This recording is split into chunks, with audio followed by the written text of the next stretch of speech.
Yeah. What's good, yo? Welcome to another episode of Real Talk, where, as always, it's Shitsville. We talk about it. Yo, I'm your host for tonight, Pat Scorpio, the New England representative. And as always, I got my man with me. I'm gonna let him introduce himself. Yo, what it do, man? What's good? Gold artist, aka Shuttleworth, Lauderdale Boss in the building, ringgameradio.com. What's up? Monday night, we live. Let's get it. Yes, sir. Ring Gang in the house forever and always. And as always, I got my other man with me. I'm gonna let him introduce himself. What's fly? It's Conscious Pilot, the West Coast Avenger, preparing for liftoff. Ring it radio. We fly high forever, man. Let's go. There you go. See, that nigga probably be changing his whole shit up. He nigga trying to be on some silky smooth shit, yo. but he stays elevating though. You dig? And brother King P is currently in Philly right now, attending the Raw after WrestleMania. So he will not be joining us tonight, but he'll be back for when we do Thursday night. Where we'll be debuting a new segment. Because Ring Gang, we have to evolve and change, do our own thing, bruh. So I'm pretty sure you'll enjoy it. But yeah, man, we had some boxing to talk about. You know what I mean? So before we get into the Hitchens, because that Hitchens Lemos was a hot topic of conversation. In the never ending saga that is the 154 division, we actually have a new IBF 154 champion, and his name is Bakram Murtazalayev. There we go. Bam. I nailed it. So yeah, now obviously it's significant because I'm just calling Bakram. He had been the number one Mando for the IBF for 4 years. So going back to probably the reign of Jason Rosario, probably I think that was probably he was probably the Mando for him. And then what used to happen was he always took the step asides, because without him taking the step asides, Jermell Charlo would have never had a chance to become undisputed. So, but he was Mando longer than Tim Tszyu. I mean, really, I remember back he was mandatory longer than Tim Tszyu and Madrimov, to be honest. Yeah, no, he absolutely was. But for instance, too, he was always on the PBC cards, but he was never on the main cards. He was always on the prelims, the shit that they just don't televise at all. Like, if anything, unless someone actually recorded on the phone to see, who was actually fighting. I mean, to see who he's actually fighting. And, like I said, it was kind of like the step asides are cool, but it's like, obviously, you want to be able to fight for a title. So when the title started becoming free, after Jermell Charlo was, going through what he's going through or whatever, the IBF one came, and he had to face none other than Jack Culcay. Now, don't get me wrong, Jack Culcay is he's actually the goods. Like he's a difficult fighter to beat. Like, obviously, Andrade, for the most part, he was one of the few fights that make Andrade actually really fight, because Andrade barely beat him. And then Derevyanchenko nearly blew a huge lead that he got in the scorecards to him. So Culcay is the goods. And Culcay's team was the one that actually won the fight won the rights to have the fight in Germany. So honestly, if you actually want to see this to see who's going to become champion, you would not be able. It was hell to actually find a live stream. I think Pilot would try to find the live stream. I was out, so I couldn't. It was damn near impossible. Yeah. And then on top of that too, Germany, decided to go on its reputation of yesteryear, and was like real and like they were really shitty to Bakram. Like, the Lodgins, they fucked around. It was like he had to walk. There was weighing fuckery. He had to be the first one to walk in. And the worst of it all is Bakram is a Muslim, so they made him fight during Ramadan. Ramadan is over in a couple of days, and Ramadan, like boxers in Ramadan, most boxers that are, devout Muslims don't like to have fights on Ramadan, because simply what you have to fast, and can't drink water or any of that stuff, so that affects them. But Bakram overcame all of that and gave Culcay a very a close battle to become the first man to actually stop him when he knocked him out in the 11th round. And it was a left hook that started it, and a subsequent a barrage of right hands sent him crashing to the canvas. But like I said, congrats to him. And since he was affiliated with PBC, I am sure you'll probably see him on a PBC card probably sometime in the summertime. Since he is I'm positive they're gonna put him in the ring with somebody. But yeah, I just had to mention that though, because that was I had to watch the fight afterwards, until YouTube. So it was a hell of a fight too. It was a shame that PBC couldn't. If PBC won it, I'm pretty sure it probably would have been on that Zoo Fundora card, or in some fashion, or they would have put it somewhere else. And Koke, Koke was giving it to him, but that guy Murtaugh was just fucking big, man. He looked fucking huge in that fight. He was. Yeah, he motherfucker looked like a 154 better beef. He's a big motherfucker. Yeah, but like I said, Koke is a problem. Like he's not as corrupt as Germany can be. Koke was not like the typical German fighter that gets bailed out by his promoters and shit like that. Because but it had a little bit of that. For 2024, for old niggas like myself that remember how corrupt Germany used to really be in boxing. I mean, Germany was once the most corrupt fucking place in the boxing world. Like anytime an America or UK fighter went to Germany and didn't knock out their fighter, they got robbed, like straight up and down. So, but I think that that generation, the last generation of that is like pretty much gone. And Koke is probably the last of that generation. So shouts out Felix Sturm. Yeah, Felix Sturm, yeah. And Arthur Abraham and all of them.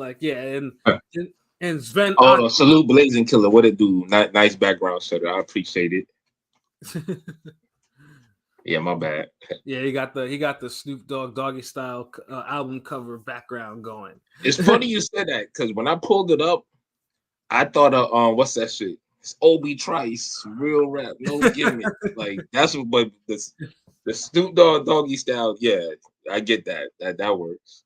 So hold on, both of y'all saw that fight? Yeah.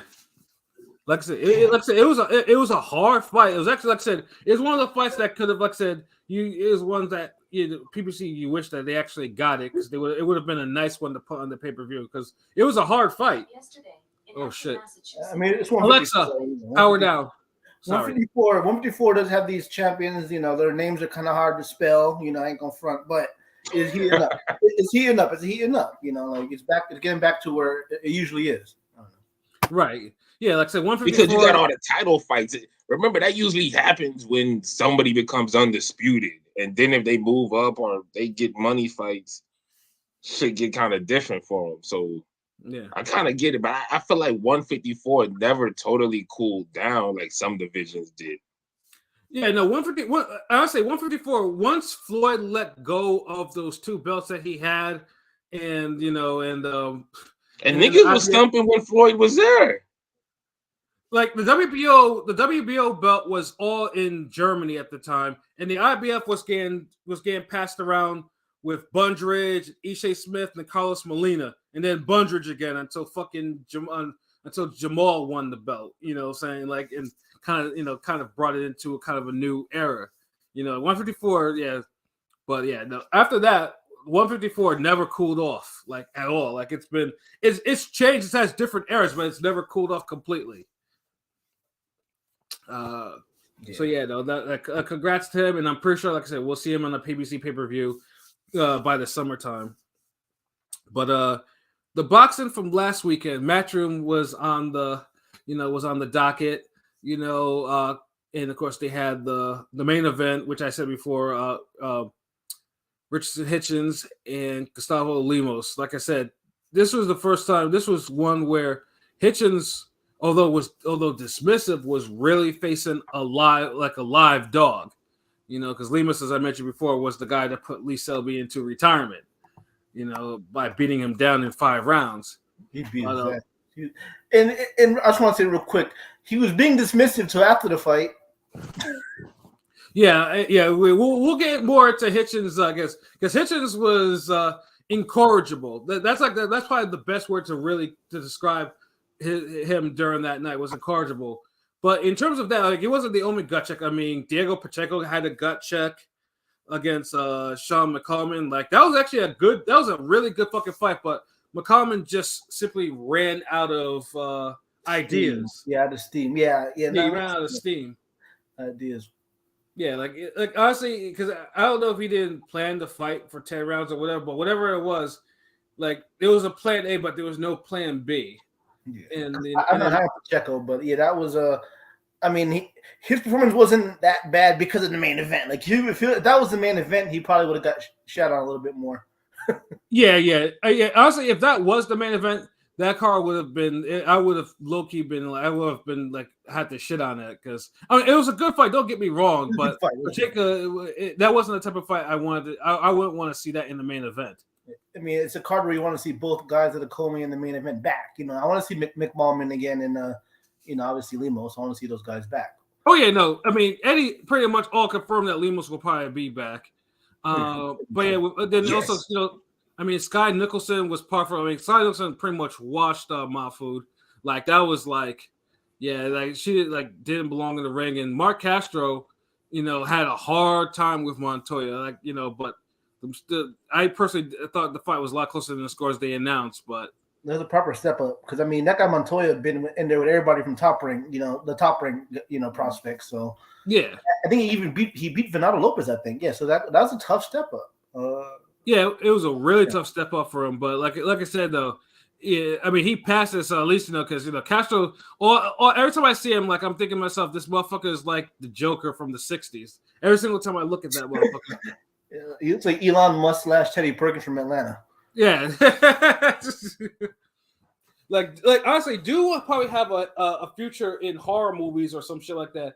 When if he decides to actually step away from boxing, like, he just has that face where you look at him and like, that dude unnerves me. Like, I need to get it away from me.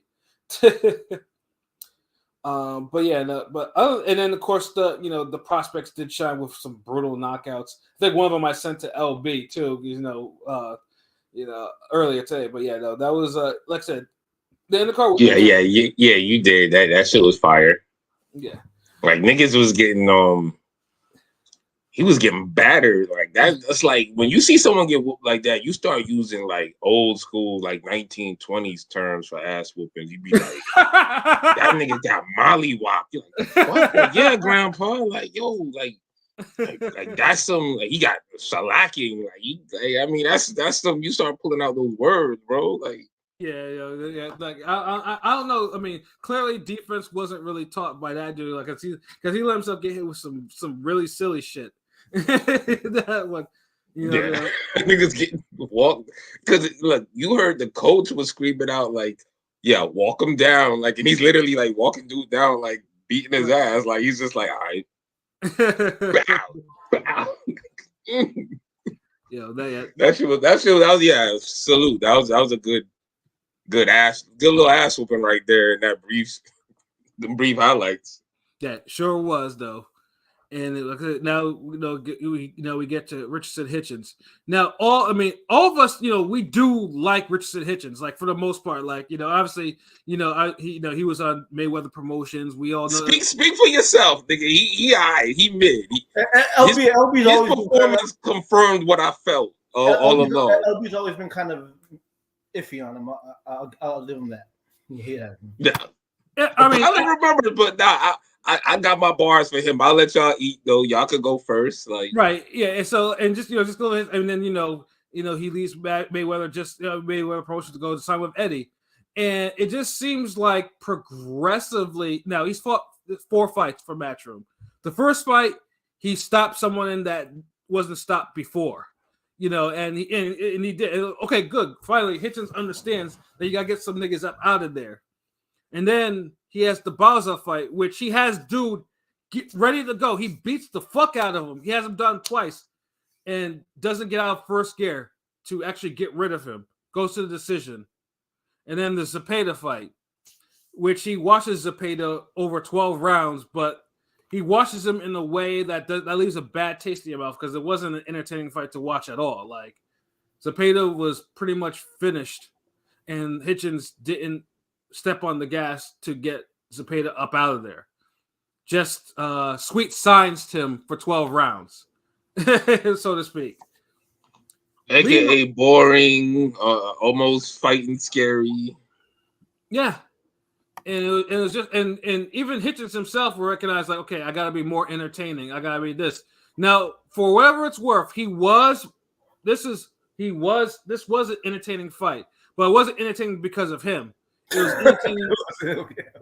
It was entertaining because of Lemos. Lemos actually Lemos did a lot of things that, and funny things too is because we know Hitchens, he trains with Shakur Stevenson and everything like that.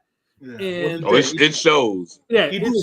They have beef now, so he didn't train this time. Shakur was talking a little bit of shit. Yeah, but you could tell that he spent more than enough hours training with Shakur Stevenson. With Shakur. Yeah, he would have ran a lot more.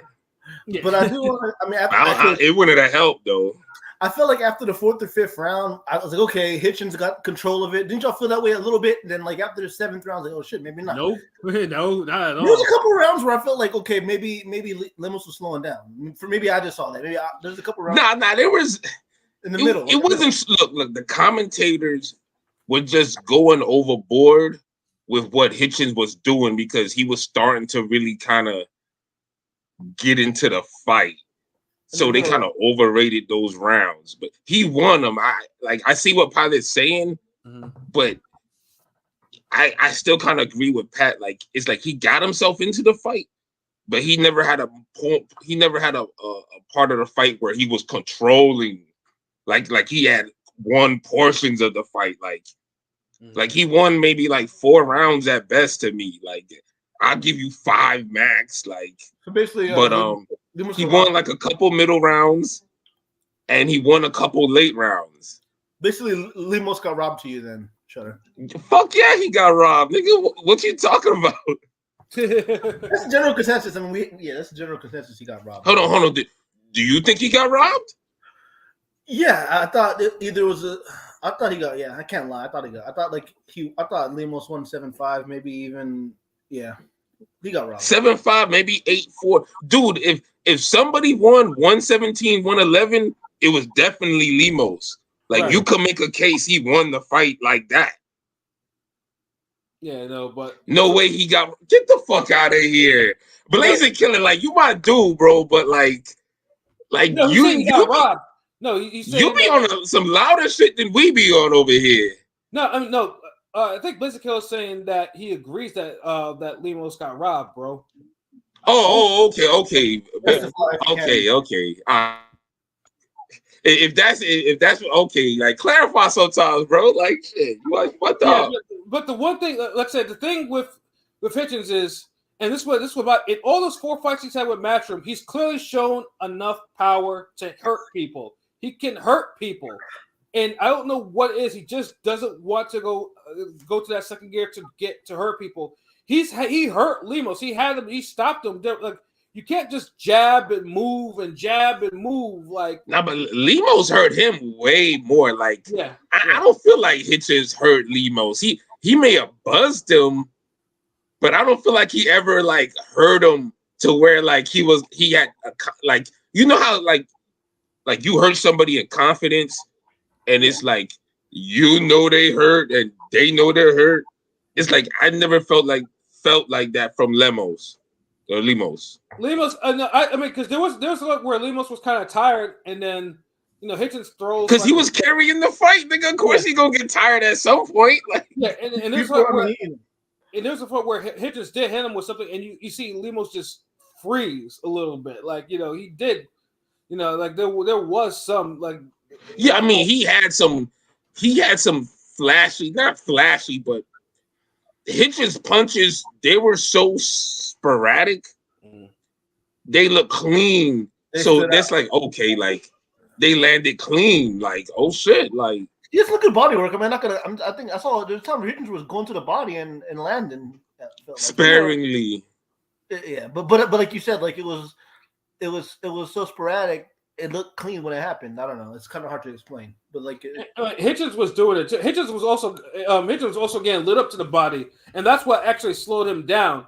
And then once Hitchens hit the wall, then and thankfully the ref in the fight. Shouts to the ref because the ref was outside of him not taking the point away from Hitchens, but he really made sure that Hitchens wasn't on his jab and grab type of shit because that motherfucker was clinching a whole lot. This was like prime John Ruiz levels of clinching.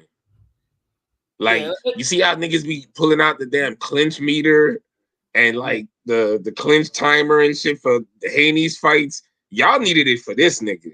Yeah, because the funny thing is too, because Hitchens' corner was even telling him, like, "Yo, what are you doing? Like, you have to go forward." Like, they were telling him, like, you can't do that. Like, I don't know what Hitchens, but Hitchens wasn't just his conditioning was shit. I don't know what it was, but that's his style, bro. Bro, look, and this speaks more. And I shout out to DT3 the Boom Man because he had a dope video about this earlier today. I saw that, yeah. And he was dropping bars, and it's like I feel the same way he felt. I even expressed it on Twitter even before I even seen this video, and basically guys who have a habit of just doing enough just to win, and they win the reflex battle and the speed battle. They get a false sense of security and they only learn to really fight in that first gear. And that's Hitchens all day. Mm-hmm. And his primary defense is just being more faster than you and just reflexes, just hopping backwards or backing up. Mm-hmm. And obviously, like Shakur Stevenson, he's in the same mold. He's better at it, but he's faster with it. Right. And he's better at it. He's better reflexes. So you have like a lesser version of that doing that, trying to implement that fight the same way. But the thing is with Shakur Stevenson, if someone's kind of outmatched, he could and he doesn't feel the power, he'll beat up a guy. Mm-hmm. We haven't even seen so like I said, Shakur is better. He's but same mold. Like at least Shakur has a second gear. Hitchens has that same gear. Mm-hmm. And the point, and y'all gotta see the DT3 Boom Man video. So salute that nigga. Oh, you finally dropped a new one, huh?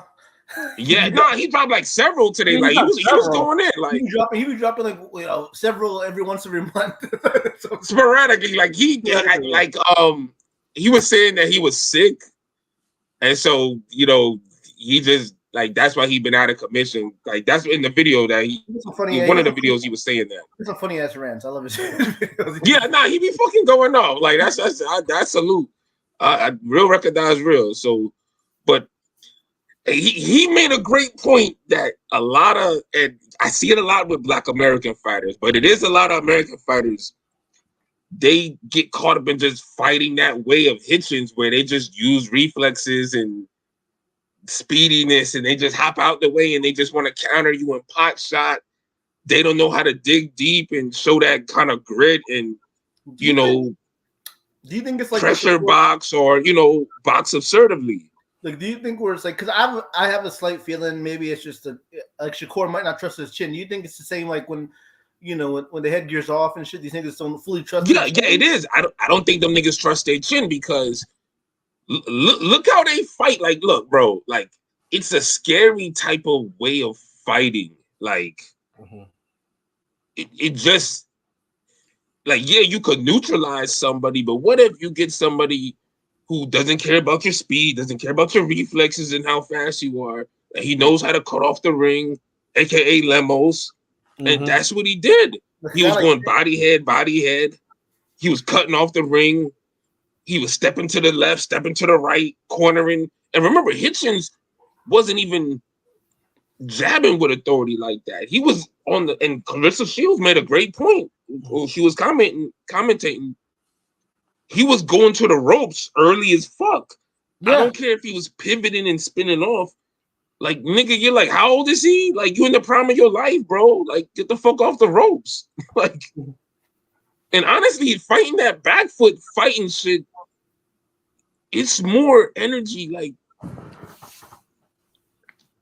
especially if you're not really jabbing with authority to kind of to really pick your shots. These niggas all think they could just pot shot everybody, and it's like some niggas don't get that fucking email. Yeah, that minimalist boxing, though, like I said, though, it's prevalent. You know, it's just and Hitchens, unfortunately, like I said, it's just like like I said, you know, you train all those rounds with Shakur, you pick up some of that stuff, and it's just like you can't go into every fight like that. And like I said, he just basically over time he just Lemos pressure, body punching, he got ate up, and then there was one round where he caught Hitchens good. And Hitchens was like in trouble, like going all over the place. Like I think it was like, dude, that was like 3-4 rounds. Like he hurt him in the first round. I think the first round was like an even type of round, but Lemos cracked him like the last 10 seconds, and the crowd was like, "Oh shit!" Like, cause even I was watching that like, "Oh shit!" Like, damn, like probably woke niggas up and shit with that one. Like, clearly a smaller guy. I mean, like he's a small, clearly like maybe not stocky wise, but he's shorter. He's clearly a shorter, smaller dude. But he made it work for him, and that's the thing. It's like, and this is why like the jab is so fucking important, because you could win fights off of that. And Hitchens has a good power jab, right? But it wasn't consistent enough. Mm-hmm. Like if you don't have that Golovkin jab, like where you're popping on a steel jab, and you're still moving around and you're beating niggas up, then don't try that bullshit. Mm-hmm. Like, hey, hold on, let me hit the comments. Hey, what up, Chris Brown? What it do? Salute. Oh, and Aaron, what it do? Pilot thinks Hitchens won, but due to peer pressure, he's pretending to care for Lemos now. Bars. But yeah, Chris Brown, would y'all say Hitchens was one of the better fights of the year? It was a good fight, but it wasn't no fight of the year or nothing, bro. It's more somebody just getting exposed, really.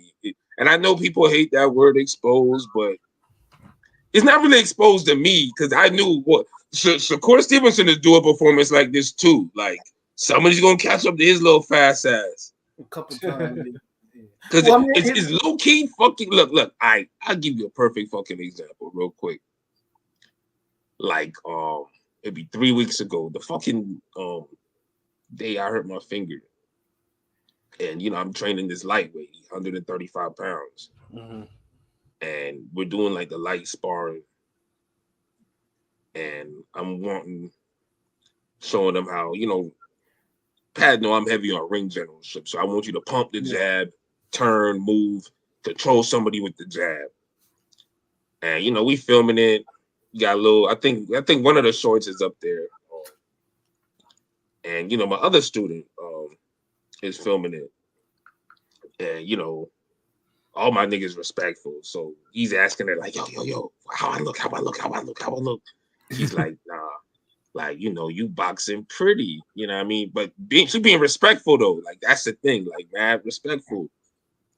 And then a couple more rounds, it's like he's starting to throw less. And then it's like, you can't be respectful about this shit no more. So I just come out and say it like, yo, like, nigga, you boxing scary, bro. That's what she really mean. Like, like it was a little pretty a little ago, so you could get away with saying maybe, little pretty, but now it's like, you went from like Shakur Stevenson's to Hitchens now. Like, and he was literally like going like 20 seconds, 30 seconds at a time, just moving, dancing around, just being ultra fucking fast for like no reason, like with his left hand out, like barely pumping the jab. And it's like, it's just, it's that keep away. And it's like, you can't win fights with the keep away. And I know, and he told me that, like, all that shit, like, he took it to heart, nigga was practicing. So the next time when, I think the week after that, we, got this little nigga sparring, and he's trying to light us up and shit. Like, you know what I mean? Like, right. But you got to throw fucking punches to win fights, especially if you young, you 23, 24, 20. How old is this nigga? He's young enough that he should have a work rate that he should be able to go 12 rounds. He's supposed to be 20. I think he's 27 now.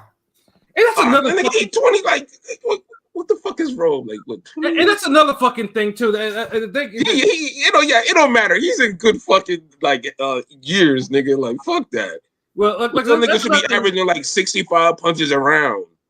And that's another fucking thing too. Like these guys are not throwing 70, 80 punches around. It's 140 pounds. What are they doing for road work? Because these motherfuckers are hitting the wall mad early, and they're doing the least. 26. He'll be September. He'll be 27 September. My fault. So he's. Yeah, I can't. That's what I'm saying. It's like, bro, like I feel like, yo, sometimes I feel like we be training like harder than these niggas, yo. Like I just be like, what are these niggas doing to where they're like running out of steam and not being fucking like active, Right. Like, I mean, y'all niggas is pros. Like my student, like even on the line we went the other day, we was going 3-minute rounds with the sparring, and she was going through the 3 fucking minutes, and we did 3 rounds. That's 9 fucking minutes.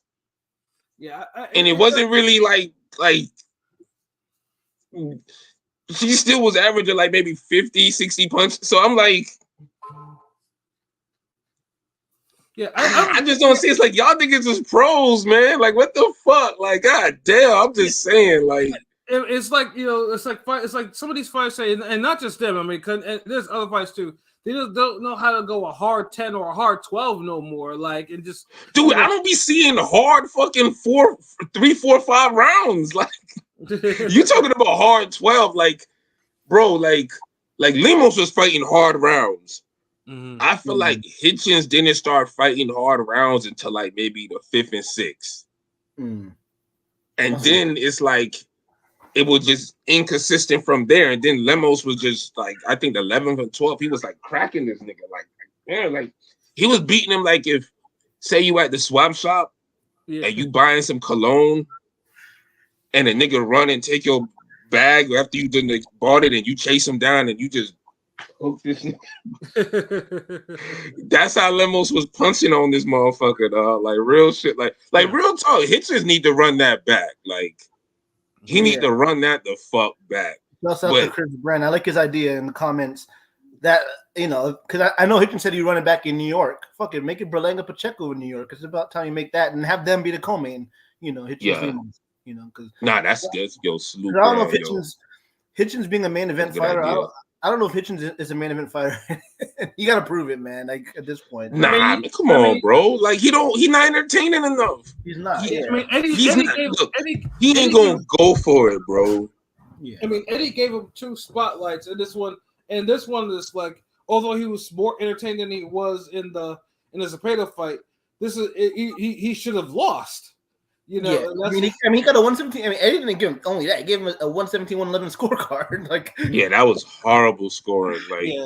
Lemos deserved that scorecard. When I heard 117, 111, I was like, oh shit. When I heard 117, 111, I was like, oh shit, maybe Hitchens can lose a 0. And then I just hear it. Hitchens though clearly, I mean, didn't read the room. Like instead of being humble about his performance, dude was like, oh yeah, I clearly won this, that, and the third. And then then he has Twitter figures. He's arguing with damn near everybody on Twitter. Damian Lillard. Damian Lillard. Yeah, like that. Dude, he's like I said, like he's Shakur Stevenson Jr. Like he got to explain the bad performances. He's just the great value version of it. Like, yeah, and he was talking shit, calling Haney and Kambosos a bum and all this shit. Like. Maybe you're not wrong about Kambosos, but you can't be talking all this shit. You can't be talking all but this is the thing. Kambosos got there though. Yeah. Got it. Like Hitchens is damn falling apart just getting to the world class level. Like he ain't even like, I mean, niggas shit on Kambosos and for good reason. But he could still talk some. He got there. He got the belt. He got an official win over Teofimo Lopez. Like he could talk his shit. A clear win against Tio, whether you like it or not. I love Tio. Yeah, but it was a clear. Yeah, like the fight of the year. Like, and niggas want to say this fight was a fight of the year. Hell no. Yeah, this wouldn't be dude. This wouldn't be a Friday night fight of the year. Like, like come on, like this is like an okay night in 2019. Right. And I ain't even trying to say no more. I'm gonna leave it at that. Like this fight would be the equivalent of 2019 of Hank Lundy and Avery Sparrow, which is actually pretty much on the same. It was actually entertaining as fuck too. But yeah, it was. But that overachieved. Like this was like good, but if Hitchens is the goods, yo, you got to do better. Like bro couldn't really dodge a right hand or roll a right hand. Mm-hmm. No, he had no defense. His defense was just grabbing, it was. Yeah, and the clinching, and then he wasn't working in the clinch. He wasn't throwing no body shots. No, so it's like, the ref had to be like, what kind of fucking like training these niggas is doing? Like no strength, no condition. Like y'all niggas be looking ripped with like water muscles. Like no strength in them shits. Like you can't move your opponent. You can't. Like that shit just for show. Like. Yeah, and Hitchens too. And even more thing that kind of made me disgusted was, Hitchens was talking about, oh yeah, I need another tune-up. Because Hitchens, that was a limit. Hitchens is the next opponent for whoever wins between Pyro and Matias for the RBF. Because I'm like, hold on, I thought this was for Eliminator. Like you getting a title shot and you talking about you need another like nigga, you run your fucking mouth to you calling niggas bums with bigger wins. Yeah, and you about to fight for a title, and you up here like, nah, I need another tune-up fight. Like, nah, bro, like, that ain't it. That's the thing. Like, if he had this guy, I was like, nigga, you better go. Like, Kambosos and Haney, you can call them bums all you want, but in the end, they held belts. They're champions. Yeah, like these niggas got to start having respect. Like, god damn, like. New York nigga gonna talk shit like it's New York nigga, but still, it's like you got 18 wins, 7 by knockout. You haven't, you got a couple stoppages. 7 by knockout. What the fuck, nigga? You better get in the weight room. You better start turning the punches over, nigga. He's a guy that that could be a welterweight. I mean, really, he's a big. That's what I'm saying. Like, what the fuck, y'all? Look. It's like y'all niggas is like big for no reason. That's what I'm talking about. Like, what are y'all doing? Like, I'm in my head, yeah, he might be heading towards Montana Love trajectory, maybe. But Montana Love could at least punch though. Yeah, but you're right. He might be heading toward that trajectory. Like, I mean, he beat the other half of them opponent after the fight of the year opponent, right? Right. Like, with one beat Burns, the other nigga beat Zepeda. I mean, he might, because if he's looking like that, that nigga's food right now. Yeah, no. I told y'all to beat that style. If you just live with ankle weights in preparation for them fights, if you got 6 weeks and you just train with ankle weights on, cutting off the ring, doing all the creative and Wolf Shuttleworth type shit, and work the body and have endurance, you'll beat the shit out them niggas. If not, you gonna give them the fight of their fucking life, because it's like you see they can't do nothing. Like, once you close the distance on them niggas and you're there to punch with them, panic. They can't do shit. Yeah, that's it. Like, that's why I say it's an exposure. Like, it ain't an exposure to me. It's an exposure to the niggas who can't see. Like, they seen it now, but I've been seeing this shit. Like, because there's no type of meanness in they fucking punching. No type of I need to hurt you. Like, there's none of that shit. Like, it's neutralized. It's basically amateur boxing at its finest. It's an amateur pro hybrid. It's not a really good one at that. yeah, exactly. Hold on, salute. Wait. I see Irma. Shakur, Hitchens, Keyshawn, all of them only know how to fight at one pace. That Hitchens and Shakur, Shakur and Keyshawn are better than Hitchens. They're a level above Hitchens, but they're in the same mode. They just better. But Keyshawn seems like he's the more the puncher out them niggas. Right. Al on wait. I'm here to shit on Hitchens and comment. Alonzo, amazing. Okay, salute. Afro fighters are putting the audience to sleep. Jab, jab. jab, run, jab, run, disgrace the boxer. Hey, yo, chill with that shit, nigga. Like, Yeah, don't throw everybody, don't throw all the black yeah. fighters into that shit. I wonder if it's the people that were here before during this during last summer that were talking shit about Monster during the Fulton fight. Yeah, like where y'all niggas at? Yeah. Years of lurking, salute. I'm late. I'm here to shit on Hitchens. Y'all niggas is wild. Yeah, like I said. Oh man. Yeah, Hitchens has to do better because, like I said, Hitchens has a place. Hitchens has probably the most attention he has in his career right now, and Hitchens has a title fight waiting for him probably in the summertime too. I mean, we just keeping it real. Like, remember, niggas shitted on Ryan Garcia when he had that title fight he earned and lined up for Haney, and then he's having breakdowns and he did the whole mental capacity shit. Or what's that shit? Mental health shit. Mental health, yeah, that shit. And then he was just doing other shit, and then he fighting niggas, and then other niggas is fighting the niggas he supposed to fight because he pulling out of fights. Then, yeah, I mean. Mm-hmm. But years of Keyshawn looks like he's sitting on his shots or trying to. Exactly, that's the difference. Like Hitchens don't really sit on his shots. Everything's just to neutralize you. He just throw the right hand to stop you. He'll crack every now and then. The jab is powerful. His jab is his best punch. But then, if your jab is your best weapon, you need to be throwing like 40 of them shits around. Right. And he ain't doing that. So it is what it is. That's how that. Why you think he looked like that? Like, let's see. I guess we got another this troll. Afro people are only good at running. They make good looters. Yeah, Block this man. Block's got the channel. Come on, let's get on with it. What's Blocks? Yeah, like this nigga. Yeah, I'm gonna put this dude in timeout. Nah, just block him. Fuck that racist fucking. Let's say ban and delete the comments. Yeah, because he's on his bullshit. So yeah, he just got banned.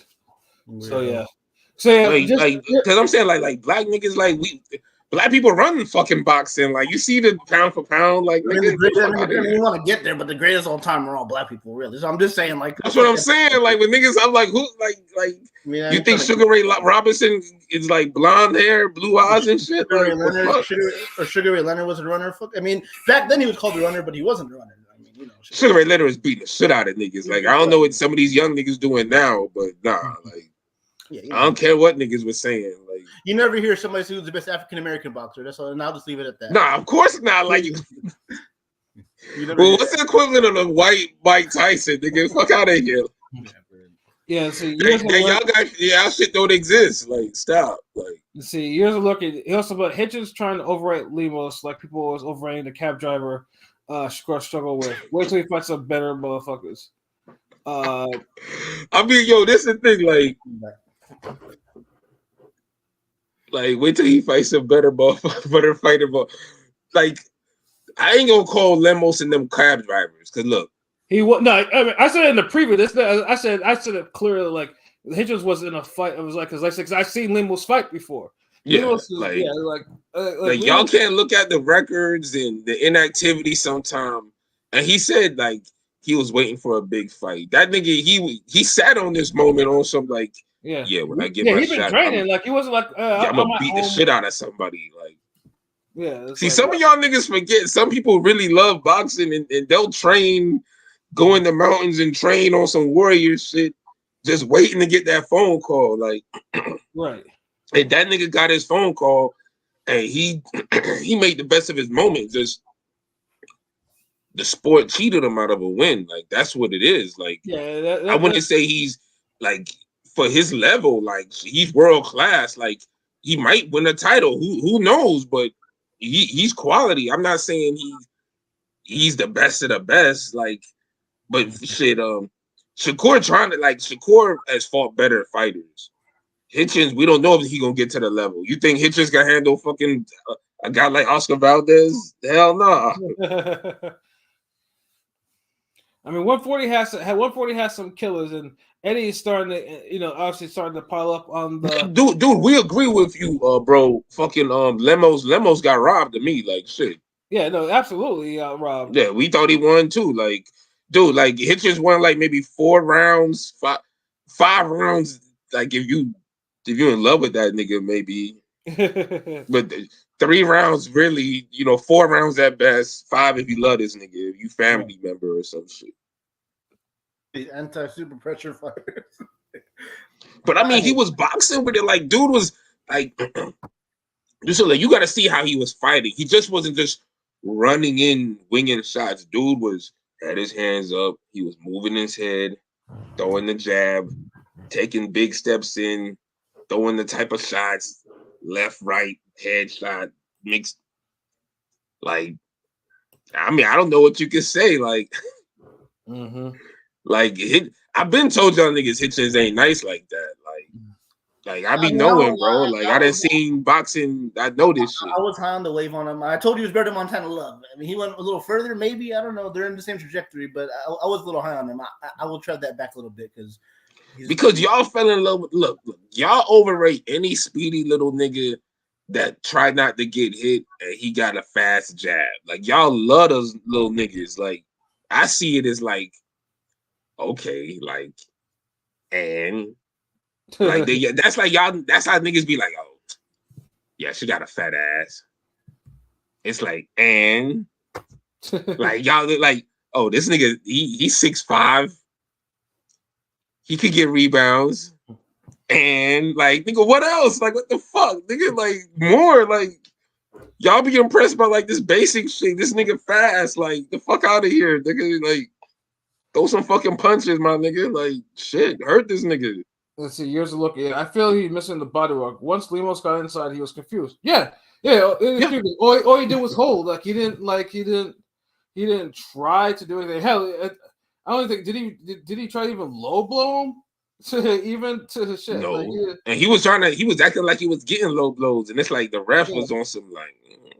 Yeah, bro, continue fighting, bro. Like you stop the horse shit. Yeah. Yeah, like the Hitchens. I mean, I know Hitchens was alluding to having personal problems or whatever, but bruh, even if you're having those problems, the same excuses, man. Like, yeah, even if you're having those personal problems, you can't be out here talking shit to niggas. Like then it's like then no one's gonna give a shit about what you talking about your personal problems. Like you can't be out here and the crowd was booing the fuck out of him too. Like they knew what time it was. Like you can't be out here just like you can't be put on a mid performance like that, and have it and think you can just talk shit to like actual former champions or current world champions. I think you can't do that. No, and then you can't be on Twitter having Twitter fingers and shit like that. Like other pro athletes were telling this nigga that he lost too. Like he knows he's Philly. You would fucking Damian Lillard telling you lost. Like yeah. Niggas in other sports telling you lost. Fans telling you lost. Coaches, promoters, managers on Twitter saying you lost. Yeah, like I ain't gonna lie. Like social media, like you gotta be a strong nigga in this era right now. I mean, Hitchens again was talking shit. Hitchens was telling. But you can't be talking shit though. You right. You're talking big. I mean, y'all saw the clips of him talking shit on Haney and Cam. I'm sure y'all came across those clips. You know what I mean? Of course. Yeah, so it's like, that's what I'm saying. Like these niggas ain't you call this guy a bum, nice like that to be talking. You call this guy a bum, and throughout the whole build-up, then after the fight, they ain't fought guys like this. Like, what the fuck are you talking about? You called them a bum the whole build-up. Right? Like, yeah, they fought bums, nigga, and never looked that bad either. It knocked them the fuck out. Like, you in life and death with your bum. Your bum was beating the shit out of you, nigga. Your bum was clocking you upside your head, nigga. Like. Like, come on, bro. Like, that shit just, I don't know. Like, Chris Brand, I feel you. Like, Hitchens' time is running. Like, that shit. What's that Big L line? He's like, your career is in the 9th inning. Yeah. Like, that shit right there right now. Because I ain't even hating. It just, like, if these niggas was humble, sometimes in life, you got to see, or you got to be alert or smart enough to be aware of your shortcomings or your weaknesses. Therefore, you could figure out a way to turn them into strengths or improve them or at least overcompensate for them. Something. Right. People, there's been niggas who've been world champions who have bad chins. Yeah, sure. Because they excelled at other shit. to hide that or to cancel it out. Like, but you have to be humble enough to accept that. Like, if you don't, I know we in an era where everybody's like wants to think so much of themselves and shit, but nobody perfect. Like, we all got shit we gotta work on. Like, and as a boxer, and this is your job, this life and death. This is different between getting your fucking ass whooped. Like, you gotta really take that serious. Right. I wonder what's next for him. He said he's not ready for the title shot. Confused where he goes. He better take his ass back to the gym, my nigga. Like he better work hard. Confused like he was on the inside of that fight. Yeah, like I said though, I mean, you can't talk all this shit. Like, if you have a title shot waiting for you, I bet you anything though, if Paro somehow beats Matias, then you and this motherfucker will be like, oh yeah, Paro, yeah, I'll face him. Yeah, like you see why he definitely afraid of Matias though. Like, you see it. Like, a guy like Matias would like obliterate him. Like, that should have looked ugly. Like, right. Like, what you say, uglier than a masterpiece sneaker? Yeah. Like, that should have looked badder than a Ricky Lake show, nigga. Like, right, yeah. That shit just awful ass whooping. Yeah, because all that jabbing's not Matias' chin is strong enough where even a jab is not gonna dissuade him from actually walking you down, coming through and landing bricks. On you, like in Hitchens. And he actually has like more pop on his punches than Lemos. And Lemos was a solid puncher. Like, he wasn't no.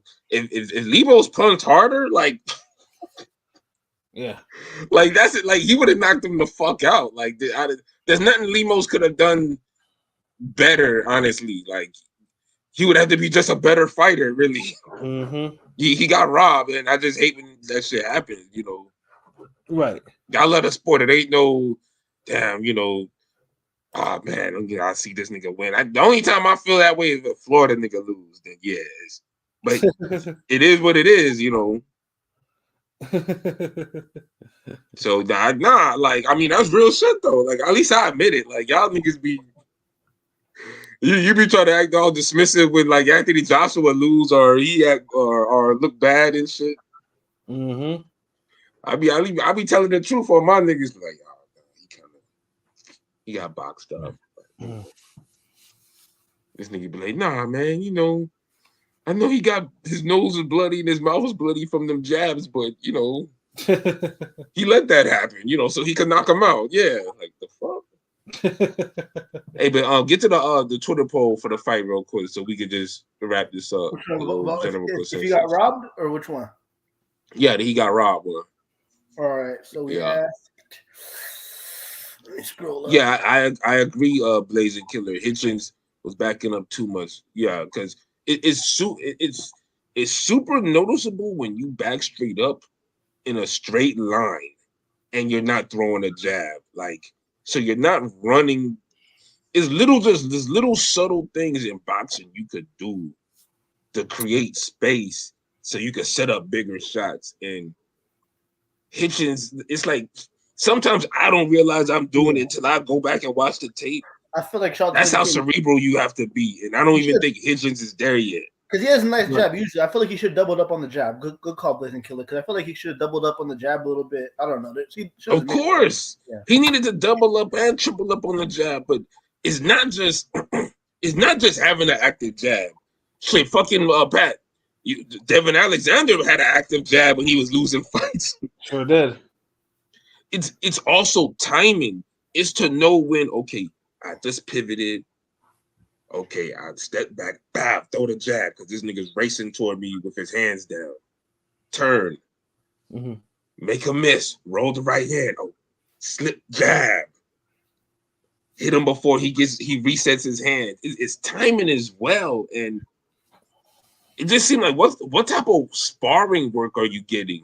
Like, does anyone ever pressure you?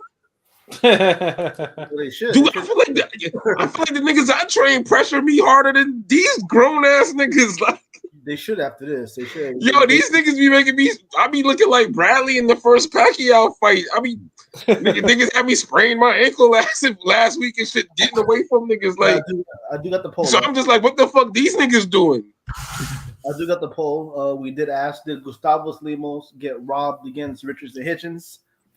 We got 64 votes, 5 days left with a few hours. Check us out at Ring In Radio on Twitter/X. With a resounding 69% saying yes, 17% saying no, and 14% saying should have been a draw. So yeah. I voted draw. I ain't gonna lie, I voted draw, but yeah, I mean Limo should have won, but I voted draw. Damn, nigga, we got to fight then, nigga. Jeez. yo, Pat. One day when there's a fight down here that's in my neighborhood, you gotta like get these niggas like credentialed so they could get like officially jumped in. Word. Like, yo, Pat, you sure LB ain't gonna take this one? Like, yeah, I'm sure he's good. Nigga pull up like, what the fuck? You ain't had them Twitter polls up, nigga? Like, you ain't retweet this nigga, huh? Hey, what's good, Rob D? What's good? Salute, Rob D. But you said so Pilot, you said you voted a draw, right? I mean, I voted either a draw or Lemos to win. I thought maybe a draw could, just get out of jail card for Hitchens. But yeah, I would have been happier for a draw because it would have felt like at least Lemos was acknowledged, more, but it still would have been a robbery to me. They didn't even interview Lemos after the fight, Yeah, that's dude. They was so fucking shit. Like, almost want to go into that, but that's the other Twitter poll. But unless y'all want to say that now, but because it's like the energy shifted to something else instead of like interviewing Lemos. Like they did him dirty. They robbed the nigga, then they ain't let him talk. Like, damn. Right. That's some whole shit, really. Like that's like, give me your money, nigga. But like, shut the fuck up too, nigga. Like, damn. Like, shit, like, give me a break, nigga. Like, and it's not like Lemos was doing anything special. He was just doing good, constant pressure towards Hitchens and like catching him over the top of his jet. Thank you. Like, that's what I was saying. Like Lemos wasn't doing anything special, just basic shit you're supposed to do. Like, if you honestly, Lemos was doing shit. If you've been boxing for a year or two, you should be fighting. Like, you should be able to do what Lemos did. Mm-hmm. If you're worth any fucking thing, honestly, like, I'm just saying, like, geez, like, God, that was a robbery. I hate seeing shit. That shit hurts my heart, bro, because it's like niggas be working so hard to get ahead, and it's like they get their moment, and it's like you just kind of fuck them over. Like, that shit, I don't know. That shit just don't sit right with my spirit. So I hear that, yeah. But like he did. Eddie's not giving his ass. I know Eddie's gonna bring Lemos back. Hopefully, he brings Lemos back, and Lemos bodies whoever he brings, on whoever on the Matchroom card, But like Hitchens has some serious work to do, and someone needs to take his phone away, or something like that, or tell him lock him out of Twitter because you don't need to be tweeting and going back and forth. Not with that performance. Like, that's a performance like you go back to the fucking lab and you go do some shit. But yeah, I mean, we're not going with the other poll topic. We're doing that later, right? Well, you mean it's up to y'all. Whatever y'all want to talk about next is cool. We can talk whatever y'all got on the, because I forget. Like, y'all be reminding me of this shit. Like, I be having long days and shit. But yeah, no. I mean, the next one. I mean, next weekend is, like I said again, and I like this way of concept. We have Top Rank with their heavyweight doubleheader. We have in the main event one Jared Anderson, who seems to be again on Twitter and in real life getting into a whole bunch of trouble. It's like that. It's just like, Hold on, this is a nigga that was like doing the GTA side mission. Yeah. Yeah, I ain't gonna lie. That nigga really made me want to play GTA because I think it was wilding with the police chase. Yeah, Jared Anderson has been on one, and it's just like, again, like then, they don't make boxes like they used to. Like his problems are not in America. They don't like. Yeah, damn. Yeah, his problems are way out in the open like that, and then guy goes from possibly supposed to be the next American heavyweight hope to I don't think anyone can take him seriously because just the things he says doesn't lend credence that he's going to be the next great heavyweight or he wants to be champion or wants to be anything. The only thing that he made clear is he wants to retire like super early with money in his account, but nothing about mentality. He'd be fine enough in the, when you start to reference Jake Paul as someone that you look to actually have a mirror, then you clearly have lost the sauce. Like you've lost the plot a lot. Like, it's like you can't be like out here being great. And with that being said, too, who he's actually facing is again like you go from facing like Charles Martin, who's like your step up, who's your heavyweight champion. Then you find Rudenko, who isn't really, who isn't anything special.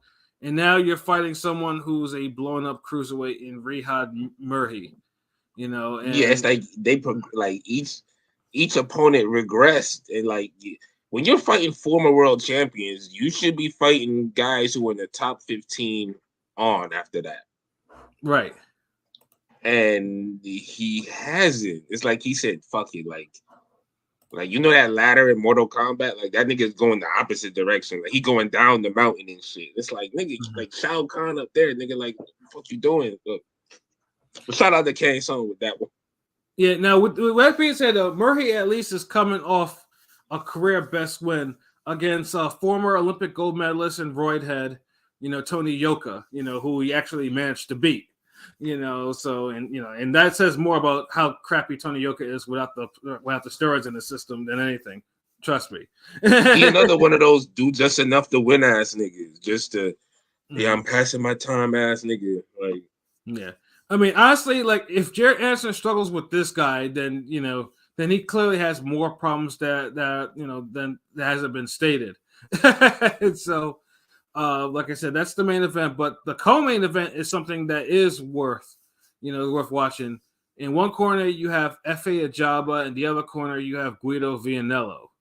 Now, both these guys have faced Johnny Rice, a friend of Ring Gang Radio.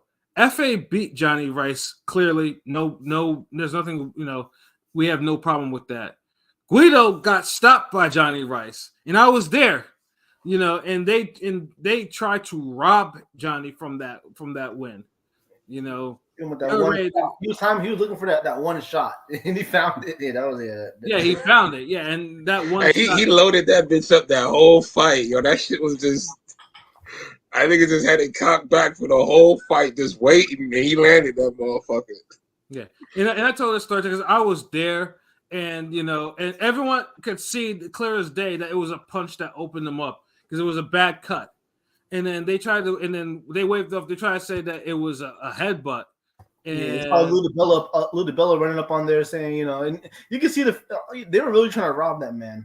Yeah, they were really trying to rob him because Guido's one of their projects. Italian heavyweight type of shit. Type of shit. Right.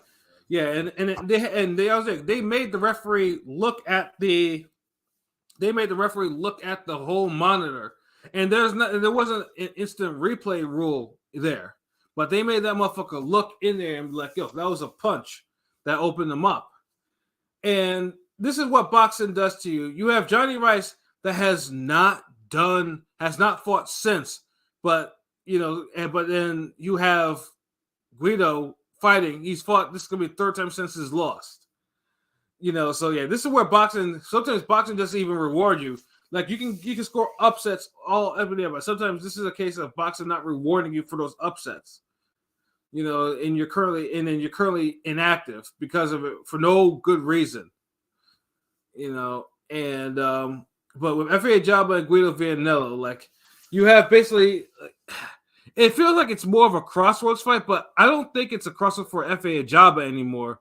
Because before, when we mentioned though that we mentioned before on Effe's last fight that Bob was mentioning Efe by name and saying he needs to be more exciting and shit like that. And usually Bob doesn't really do that unless he's like seriously thinking like, okay, yeah, like if dude doesn't perform the way he needs to, he's going to be cut. Mm-hmm. Yeah. And to me, this seems like this is like a Guido. You're about to get cut. I mean, once FA knocks him out, which I think is going to happen, Guido will be done. Maybe they'll bring him back, but he'll be on a lower level. You know, he'll be opening some shit. He won't, not opening, but like he'll be like the second on the prelims type of shit. I feel. Yeah, no, absolutely. Yeah, that's what it feels like right now. So Pilot though. So how do you think that fight's going to go?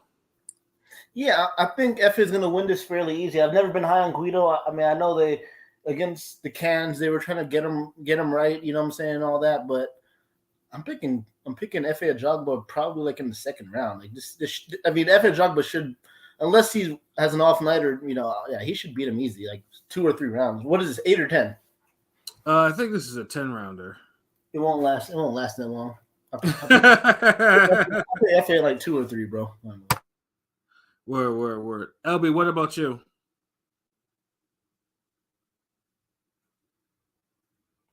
LB? My bad, God. And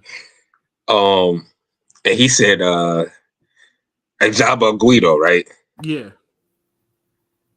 And Pilot said what, 3 rounds? 2. 2, damn. 2 to 4, somewhere between 2 to 4, man, to be honest. Oh, this is a new Ajagba too. Right. The one that keep his jobs. Yeah, the one that's properly motivated. Yeah. Yeah, and then I'll say 5 rounds. 5 but rounds? I feel like it's gonna be one of those Ajagba. You're gonna see like early Ajagba where he had that work rate. He kind of just walked you down, 1-2 you to death. And I think Vito's gonna be tougher than people expect.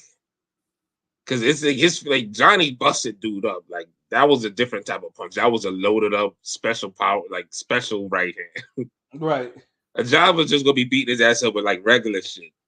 Mm-hmm. And I think the ref either gonna stop it or he just finally gonna TKO him or or knock him out. Mm-hmm. But yeah, like Ajagba got this. Like, yeah, should be the main event since Jared Anderson or the Ajagba and Jared Anderson in that fight, right? I mean, they probably should fight just to see. I mean, yeah, that's what they should be. Like, why they always like this remixed ass card? Yeah, I mean, basically that's what it's a showcase. But except at least Ajagba's not really in a showcase fight. He's actually in a he's in there with someone that could beat him. Whereas Anderson, if Murray actually beats him or gives him trouble, then you'd really have to. Yeah, Ajagba's fight is cool. Like I'm not disrespecting that now because at least Guido is still in his prime. Like, and he's been having return fights. So I get it. I'm not no disrespect to that. Yeah, no, I mean, and I think Ajagba will get him out there in 4 rounds or less. Like Oh, so we on the same. Yeah, like thinking. Yeah, I mean, I'm not saying Vino can box a little bit, like I said, and then I mean, what happened with the Vino fight? Because he was winning the Rice fight, but Johnny, it wasn't because it was more Johnny wasn't active enough, he wasn't busy enough, and he was letting Guido outwork him. And he was outworking Johnny, but it's not like he was beating his ass or like doing nothing special. It was just like it's like we all seen it. Like you knew it was coming and it came. Right. Like that's all that was really. Yeah, you knew it was absolutely coming, and when it did, Johnny got himself an incredible victory. So, and with Guido, like I said before, like we mentioned before, Guido looks like because Top Rank has been low-key getting rid. Like they have that big Mexican heavyweight that they got rid of. The one that was kind of a little bit on some struggle shit that was getting knocked around and shit like that. And I think his last fight with them, was like a draw. But what was his name? Oh, Morales, right? Yeah, Morales. Yeah. Oh, they finally cut his ass. Yeah, they cut his ass. Yeah. Oh, that makes sense. Yeah. Because he was mid. He was mid. Yeah. Did he end up losing, or he didn't? No, it was a draw. Yeah, he got the draw and then they threw him away. Yeah, so and that's why I feel like Guido is like, yeah, if he loses badly, then I can just see, yeah, he's probably gonna get thrown out or he's gonna get demoted big time. Sure, So you might see a heavyweight on Pro Box. yeah, right. So I mean, even I was just checking FanDuel right now. So Guido is the sizable under. Guido is plus 480 as an underdog. So and Jabba is minus 700. So I mean, they don't have like the method of victory ones up yet, but I'm sure in a couple of days they will. So, but yeah, no, that's a really good fight though, and like I said, that's the type of fight Jabba needs because it's like, you know, once you have prospects, you gotta make sure it's separated because the last time a Jabba was in a prospect fight, he got cleaned up by Frank Sanchez. So this is redemption for him.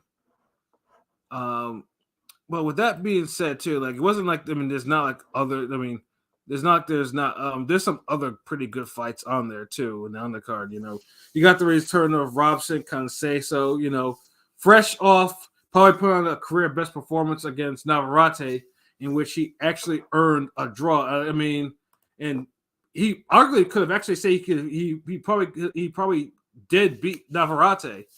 And that's with 2 knockdowns he suffered. He didn't get dropped. I mean, again, dropped twice. But that's testament to how still he's able to, because he basically got.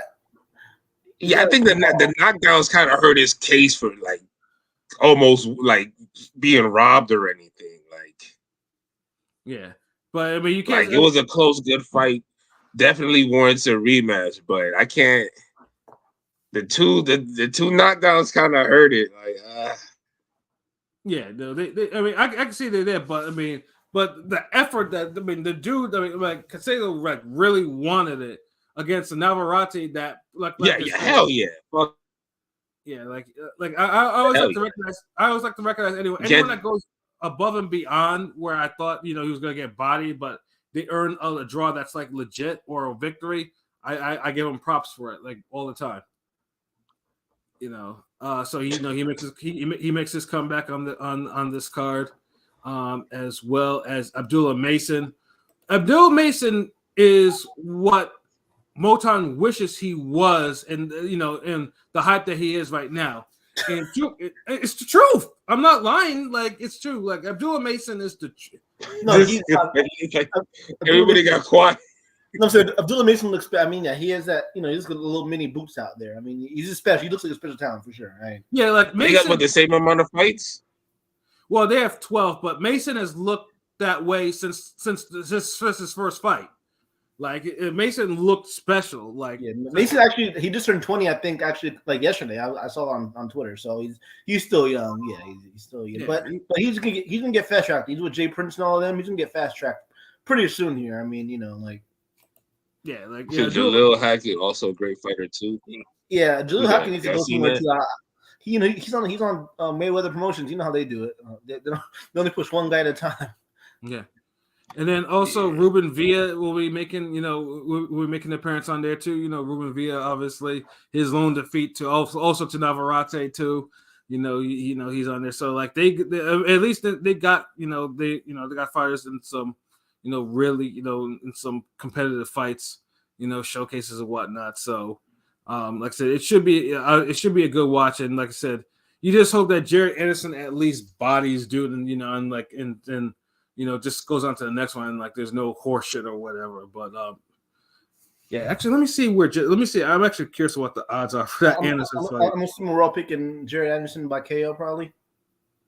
The funny thing is too is Murray was only a plus 370 underdog. That's actually Villanelle is a bigger underdog to Ajaba than Murray is to Jared Anderson. That's actually pretty crazy. That's wild. Yeah, I mean, like I said, I'm not like Anderson should absolutely knock dude out. If he doesn't, it's a problem. That's flat out up and down. Like he'll knock him out, and he should knock him out. I'm not even picking a round. He should knock him out. Yeah, but that's the thing is like, and it's back to the end. Okay, like next, like, and then what?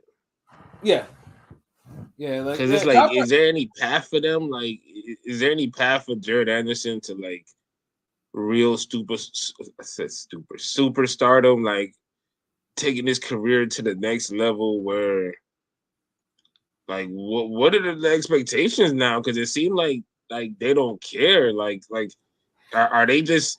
Is he going through something where like? Well, Is he having his Ryan Garcia moment? And he got arrested. Remember that he got arrested for. Yeah, but I'm just saying, even before then, because look, this is just the third.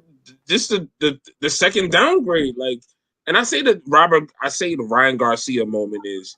Remember that time where I think he struggled with Jason Velez, and then for like almost 2 years they had the training wheels back on this nigga. Yeah, back on Easy Street. Yeah. Yeah, like, are we seeing that with Jared Anderson now?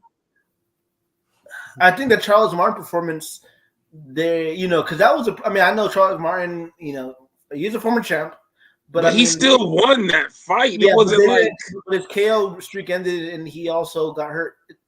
Like literally the end of the fight, and also earlier, but he got hurt like literally the last 10 seconds. That's a bad look. So they're probably he lost like what 3 rounds. Yeah, he lost like 3 rounds, but he got hurt twice in a 10-round fight, and that's not honestly. That's not enough for me to just say whoa on this dude. Like it shouldn't be. It shouldn't be. It shouldn't be. It was more. It was more like, okay, let's clean it up and keep going forward. Right. Like instead of like, hold on, like wait, chill, nigga. Like get the training wheels back on. Hold on, put the floaties back on this nigga arms. Get back into the shallow end. The deep end is like too crazy here. Like, you got like the alligator floats look mean and shit. Like, nah. Like that's what they turning it to. And it's like, like, that's kind of. He's like our only skilled young heavyweight, really. American. I'm talking about young, skilled American. There's not really any we have at all. Yeah, and it's. Torres, but you know what I mean. But it's that speaks into like how it's how boxing needs to be cleaned up, bro. Like, I know, shout out to Android. I think it was a tweet he had or something where, like the way boxing news is presented, it confuses people, and he's right. Like, like you got Hearn commenting on Canelo Benavidez, like he got shit to do with that, or Munguia and this, that, and you never kind of learn who's up next and this, that, and like, so the only type of, if you get young guys for boxing, they want to go the influencer route. Right. Because they know like that's where the money, and everybody know there's money in boxing, whether it was influencers in it or not. But that's what they know where the quicker bag is at. Right. So they like, well, look, if I could get popular, get popping, fuck all the serious shit. I could just, get in this way. And that's cool and all, but it's like you're getting too much of that. And if you're getting too much of that, or too many people want to go that route, then there shows to be there's a problem in the way boxing is promoted, where the young niggas don't want to go the traditional route and be like, I want to be a world champion. I want to blow up. I want to be a boxing superstar. Like boxing ain't making enough stars and superstars. Where there was tiers of stars. Like you don't even have that no more. Like it's all just all over the place. Like it's almost like you got your like in America, it's like it's crazier. But just in boxing period, like it's all spread out. You got your Canelos, you got your Joshuas, you got your Tanks, and then it's like it's just hit or miss from there. Like. I think like boxing was just presented better, man. That could change, The boxing is gonna have to want to change. Yeah, but I feel like if you get enough of the young niggas in there, you get a few more Jake Paul type niggas or dudes who want to like put money behind the sport in the right way, and then you'll see a change. Like, so, but yeah, like, because everybody's gonna get tired of if every time you come along, you get a Jared Anderson type nigga who has the goods, but he want to go a different route, and he not looking at a world title. It's like, damn, like, there got to be something wrong. Y'all can't blame football if these niggas still interested in boxing. Right. Nobody's saying, hey, man, you know, I just want to be the best XFL nigga. Like, nobody's like, y'all want to be the best, you know, semi-pro football. No, Jits is like, grown-ass niggas is saying, nah, I want to be the best quarterback. I want to be the best this. Like, yeah, boxing niggas ain't saying they just if I want this bag, nigga, shit, I don't get this money. And there's no problem with that, but there's back in the day, you could get both in boxing. Right. Somehow it's like niggas could get the bag in boxing, but they're not becoming stars. Niggas is becoming stars, but they're not getting the bag. They're getting famous, but so it's like it needs to just kind of it just need to kind of fix itself somehow. Like all this shit needs to be cleaned up. Yeah, because you shouldn't be getting like if Jared Anderson thinking like this, what do you think the niggas who was looking up to him are thinking like? Like that's the scary part. Shit. And he old enough to not be doing what he said. He had a camera attached to the car when he was wilding out. Yeah, like I said, like that dude, the way dude moves, he's not meant for the long term. Like, remember, it ain't been the same since he had that Roy Jones. I'm only 23. He ain't been the same since that fucking riding horses with Roy Jones. I'm like 23, bro. It's like nigga thought like nigga sound like he Mace going for quadruple platinum or some shit.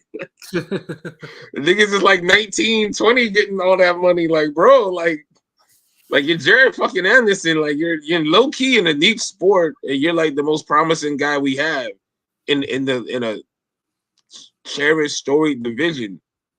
Like, bro, like you were gonna get yours. And you know, like we say, if these dudes start promoting themselves and just being more accessible and make more content and but yeah, like niggas think they gotta sell their soul to be an influencer. Motherfucker, people think you're gonna be a champion and you want to be you want the bag, like right. Like nigga, like Jake Paul versus Mike Tyson next week. Nah, that's soon as fuck. No, that's not next week. Yeah, I'm like, what?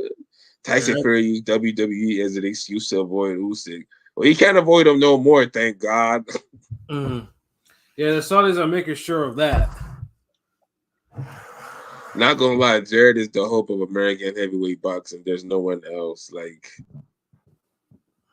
yeah, it looks that way. I mean, there's always somebody out there, bro. There's always some Clubber Lang ass nigga out there. Literally, no. I mean, it's true. Right now, they're all in the fucking NFL. I'm an NBA. It's sad. I mean, I'm just saying. I'm not getting the argument. I'm just saying, like now, like we can't even name another. 10 years ago we could name a few guys, but now you can't. Because look, they haven't broken through. Like, there's some guy in some city in this country who's putting in work. Who look at Dreamland, right? But look out, he's not putting on. He's not like he hasn't main evented yet. They haven't even put him on the main card yet, right? Right. Yeah, he kind of hit a like a wall. I feel like with Dreamland, friend of the show. Maybe because the way they promote him. Like sometimes, like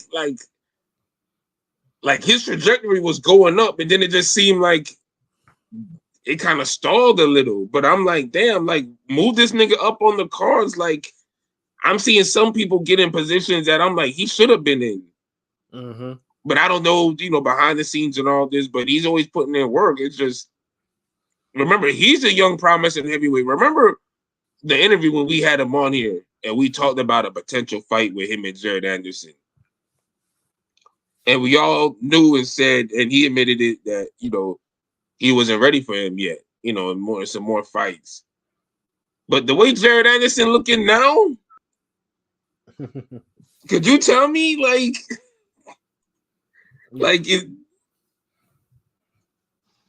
that fight don't even seem far apart now?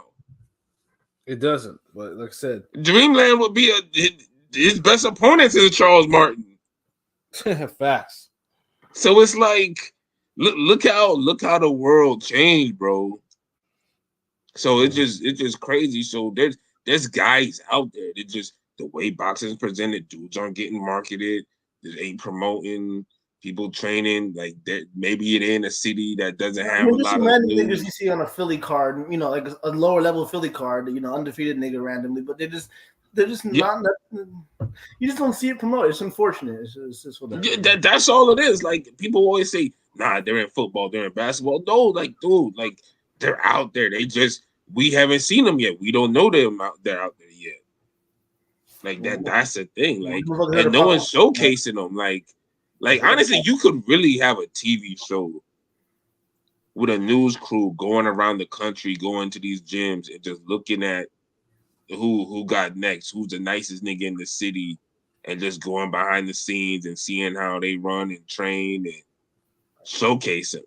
Oh my God, Ring Gang, we're doing it again. We're giving niggas gems in game. Oh, giving all that shit away. Literally. It's just because we love the sport, but we giving y'all the game. Somebody, you couldn't tell me somebody couldn't just put together a couple $1 million and do that shit. I don't even think it would take a couple $1 million. But I'm just saying. Yeah. But anyways, we'll see how it goes, Yeah. But so now in terms of that, we have our reviews, our movie, our extra TV show reviews. and yo, we'll finish off with the poll topic last, right? Yeah, we can do that. Oh, okay, cool. Yeah, so I mean, so right now, basically, we had 2 season 2 shows that finished this past weekend, and I think first one we'll do is Invincible season 2. So let me go break out the template, that we use. I haven't finished. I'm up to it, but I haven't watched finish it, so I'm gonna step away. What I'm talking about? This nigga. Of course. So LB, man. So number 1, what was the best thing about Invincible season 2 to you? I feel like it got more brutal. It felt like season 1 was already brutal. But it seemed like these niggas still ended up taking it up a notch with the whole violence. These niggas was really next level. Motherfuckers is getting soul clapped and eaten and absorbed and just beat up, shot up, smacked up. Niggas is getting big ass knots in their head and black eyes. And women are getting it, men getting it, old niggas get babies getting thrown, bugs getting it, everybody's getting it in this shit. So yeah, that's what definitely took it up a notch for me. The violence and the brutality. Yeah, no, and the voice work too was actually pretty damn good too. I felt like it was I could tell everyone who voiced it was really in their actual characters, but the violence was just outstanding. It was bloody, it was fucking violent, it was gross at times. And also some of the character arcs too were also pretty damn good, as well. So kudos to them for making it violent. What was the worst thing about this season that you didn't that you thought was a hindrance? The break. Yes. It low-key lost his damn steam, and it never, I don't think it fully recovered. Nah, because I'm gonna interject real quick, because I literally started watching from the beginning. It took a two-year break, it felt like, and it came back for 3 or 4 episodes. I watched that, then it's another fucking break. What the fuck? Yeah. Yeah, like, and they already whet your appetite with the damn with the prequel episode with the shorty Adam Eve. Adam Eve. Adam Yeah, Eve. yeah, because her episode was fire. Like that shit was fire. Like she was badass in that shit. So they already got you hyped. They bring it back. They give you 4 episodes, and they leave it on some like, oh shit, this is crazy. Like, nah, y'all wilding. Like, really? Like, they get you excited, then they just pull it away. Like, nah, nigga, this some exclusive J's. You ain't getting these yet. And they make you wait and wait and wait. Yeah, and then it kind of comes back, huh? And for no reason too. That's the no good reason. Like it waits. Then they do an announcement to announce when it's coming back, and that just pisses people even more off. like yo, whoever was behind that was a boxing fan, or he's a boxing promoter or something. He was like, yo, the boxing niggas do it all the time. Like, let's announce that we're gonna announce that it's coming back. And people was like, yeah, like we've been quiet. That could work. And so that's what they did. And they did that. Then it finally comes back, and it's like, okay, like, and it goes hard, but it lost its steam. But the Viltrumites kind of stole the show for this season. But they did. But yeah, like that's the worst part, the fucking break, and it just like I don't know, it just some parts ain't just hit like that, like there's a lot of fucking drama going on. Yeah, like the villain in this, and obviously in the second half of the season, like although the villain, I thought he could have been a lot more stronger, and the whole final act was kind of anticlimactic too with him. So I thought that was just like, okay, he's there and now he's there. Now he's doing something else. So it's like, nah, I'm not. Yeah, I wasn't feeling that. Yeah, you talking about the black guy, right?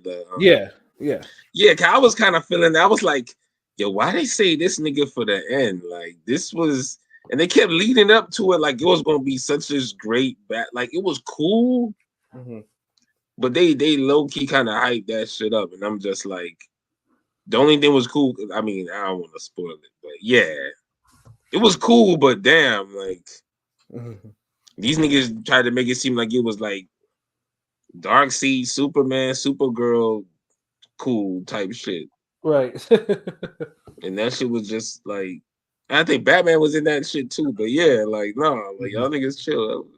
Like it's cool, but it wasn't. Like fried chicken and waffles cool.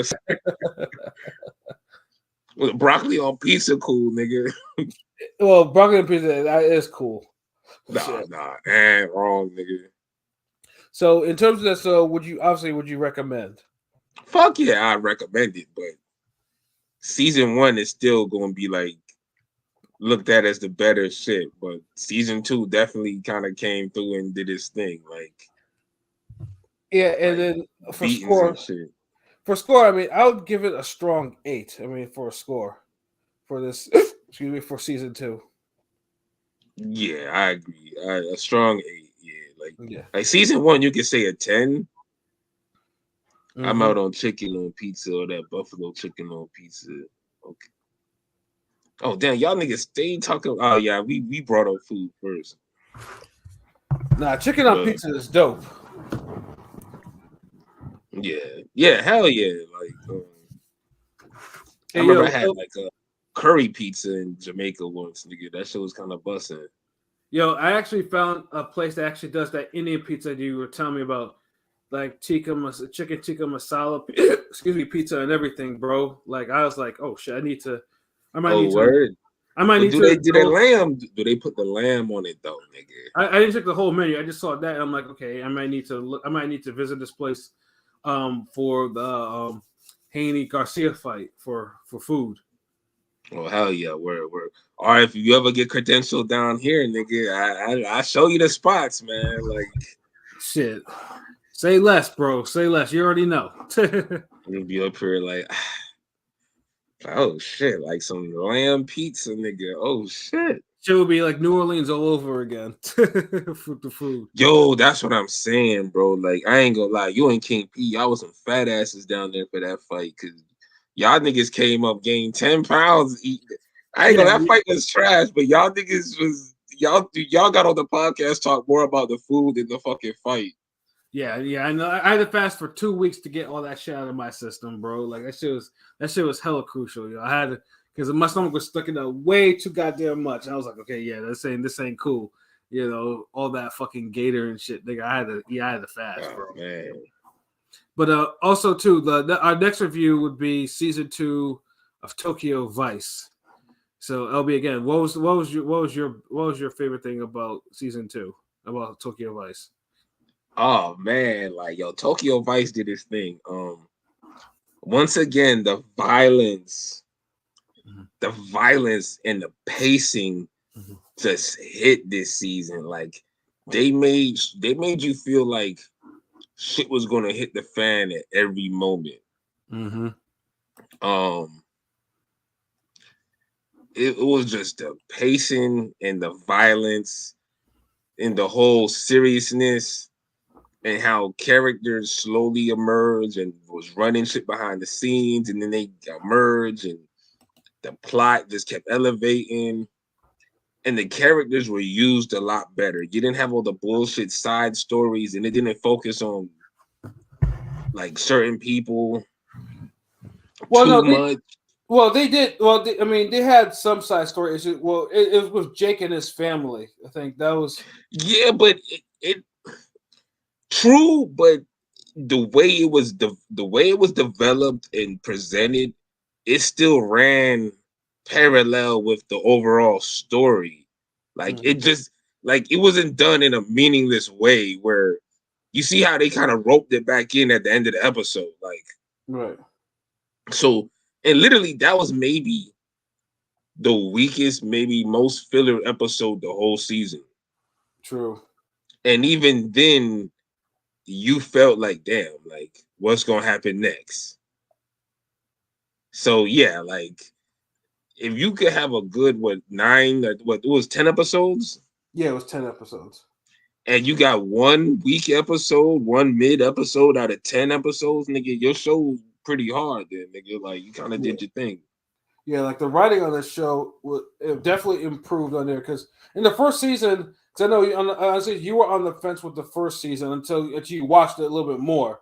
You know, it took a while to get where it was going, and even then, it wasn't totally happy when it got there. Like, like you know, you taking somebody someplace and they're like, oh, we there yet? Oh, nigga, it's hot. Like, turn the AC up. You got this old ass music. There's this, that, and it's like, then they get there and it's like, okay, I'm feeling it. Like, they're happy for a while, and then 2 hours later, they're like, all right, I'm ready to go.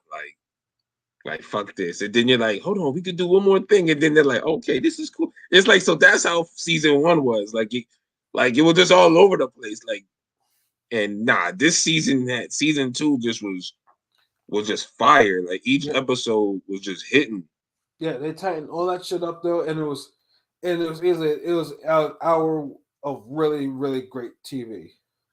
And the dialogue was stronger too. Like niggas was really like dropping gems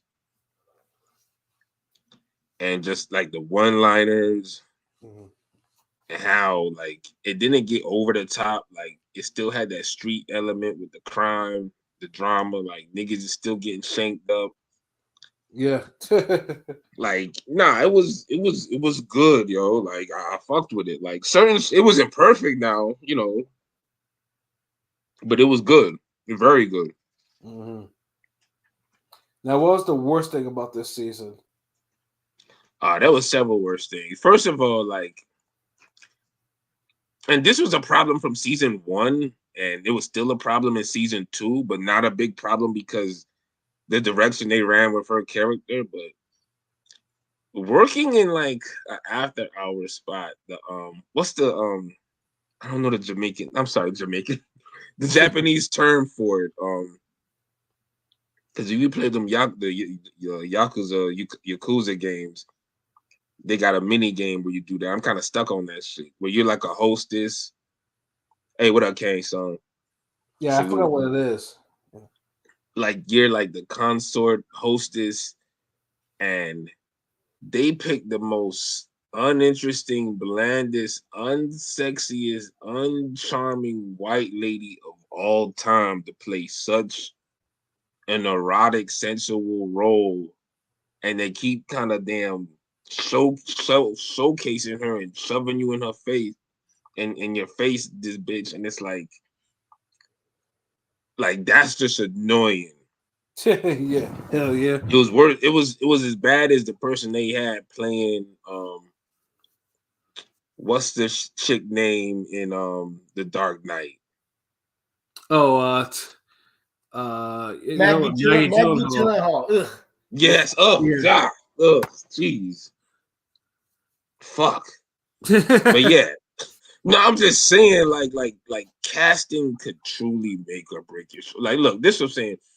If I'm casting and I know a chick has to be an escort or something, and she has to play sexy roles and not even be sexy, but sensual, like that whole vibe, like, and you're talking to billionaires, rich niggas, and you're sitting up there, you're popping bottles, you're like the bottle girl type of shit. Like her acting is just so bland. Her face is like she's just so like couldn't be there. Like I just like, oh my God, like acting was horrible. Like, so that's one of the worst things about it. Two was some of the writing and build up for certain scenes could have been developed a lot more.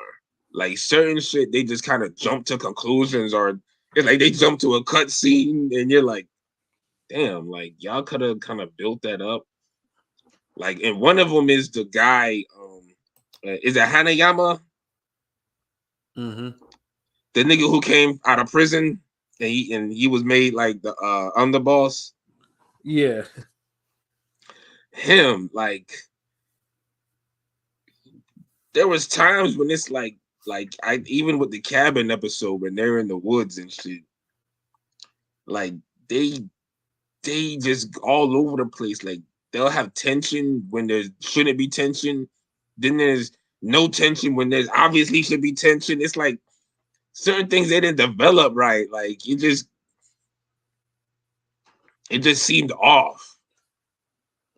And even when at the end, like when when they turn on him, you never got to think that, oh shit, like why niggas don't fuck with him. Like it was just certain things just seemed like they kind of missed certain things in developing the story type shit. Mm-hmm. But like, the world building was already so crazy that it's really a minor distraction. Yeah, it was minor. It's minor. Like honestly, the Samantha thing is worse. Mm-hmm. If we're honest, but it's not as bad in season 2. So that's why it's like these are just minor things. Like, so that's what I'm trying to say. Like the season was so good. These 2 minor things still don't even hurt it.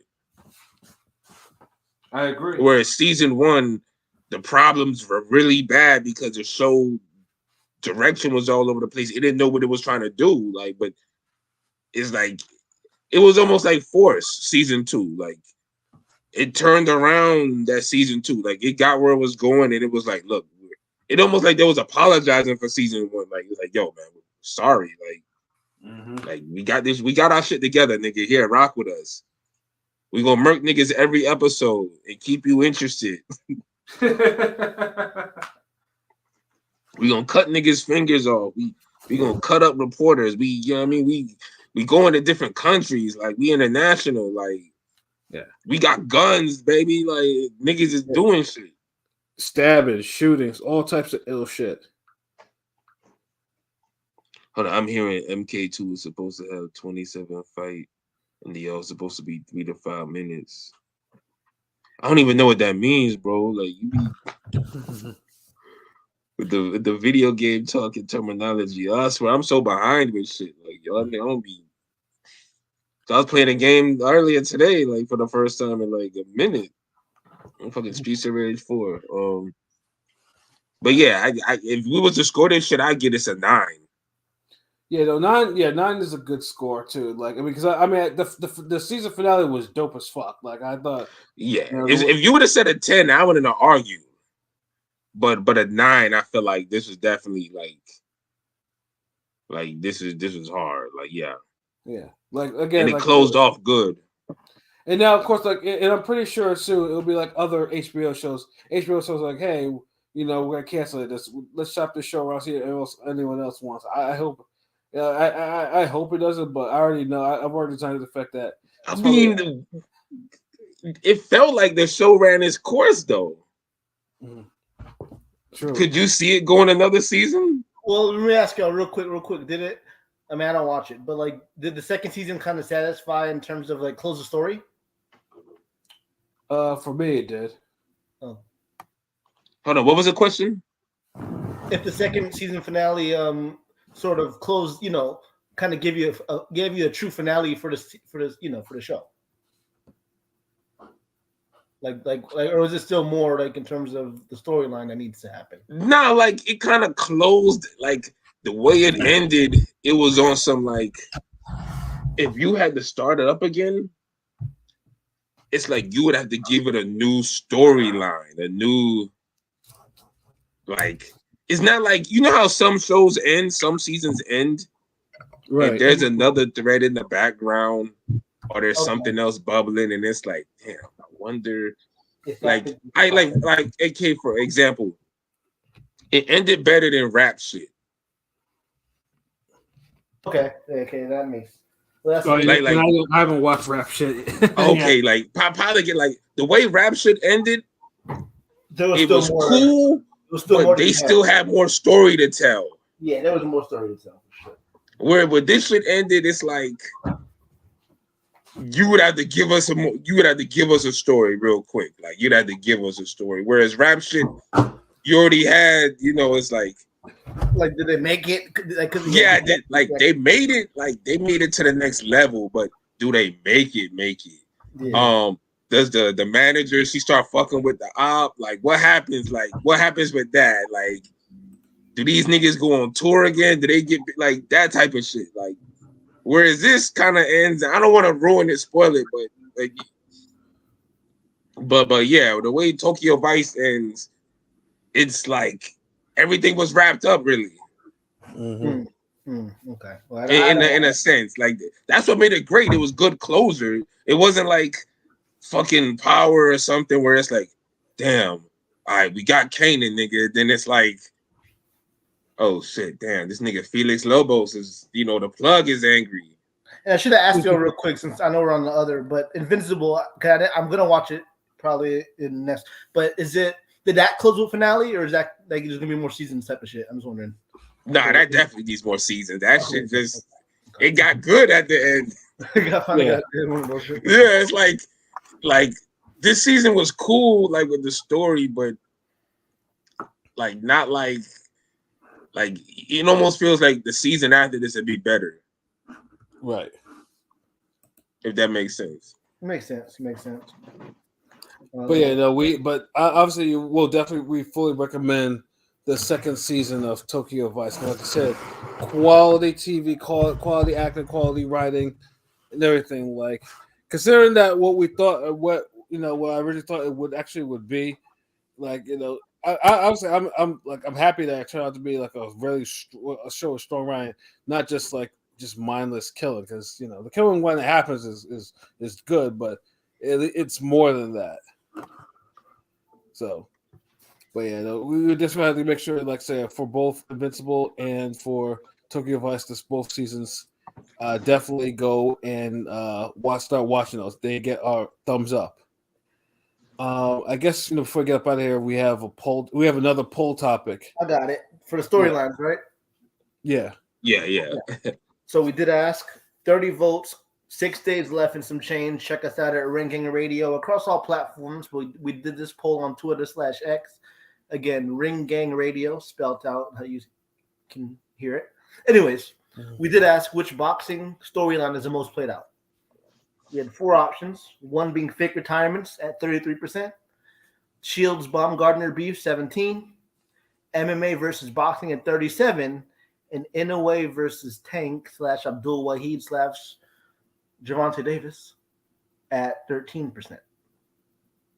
So MMA versus boxing took it highest at 37, with fake retirements at 33. So I didn't pick either of those. I mean, I picked the whole Tank versus Inoue because, frankly, whenever that gets mentioned, like it delves into some stupid shit, and it's largely because, again, and as we said this for the umpteenth time, motherfuckers don't know Monster's career than the way they be talking about him. Like, oh, you gotta wait till it goes to the elite weight classes and stuff like that. But I will say, and I'm a fan of both guys. A lot of the Inoue fans are Tank haters, at least when I come across online. So I can see why some of the Tank fans are like, fuck them. Well, yeah, because Monster actually does what they niggas think Tank actually does, which is actually fights the best competition and beats the shot. But the weird part is, like, they're both fans of each other, but the stand bases are like, right. Just like Canelo, just like Tank and Canelo's, like they said, they. But Tank and Canelo fans don't beef because they're like they recognize what they're both doing. Although Frank Martin's a better fight than Canelo's last 3 or 4. Who did Canelo fight last? Jamel and John Ryder.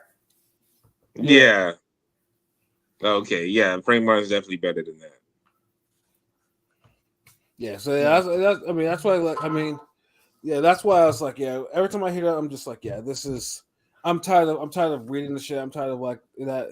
So that's why like the other choices didn't bother me as much. I mean, although again, like they're also tired too. Like, it seems like because it seems like those are the 4 that keep getting talked about over and over and over and over again on social media.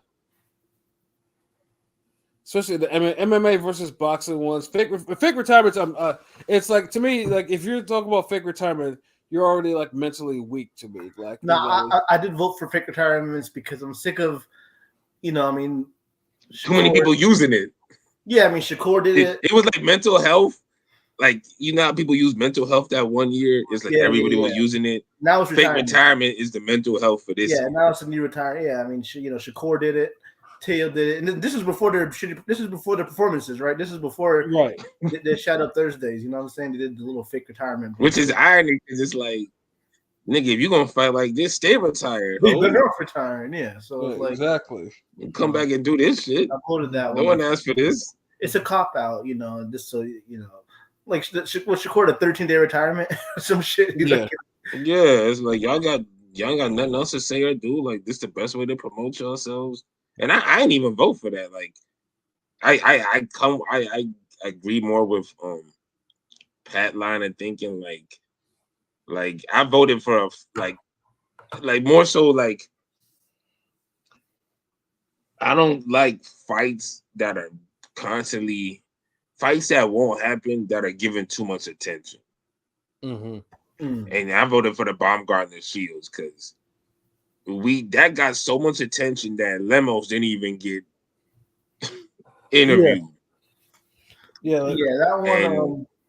It's like a side mission that took over the whole game. It's like I feel like AJ killed the boxing MMA. I feel like Joshua, with the way he did Nagano, kind of killed that. I mean, because we're still gonna see. Yeah, like there's nothing. And Jake Paul been killing it, but now it's like it got killed and then buried in like Pet Cemetery and then killed again. We're gonna see, obviously MMA guys are gonna want their paydays because Dana White don't pay them nigga shit. So of course we'll see it again. But AJ they'll be more selective though.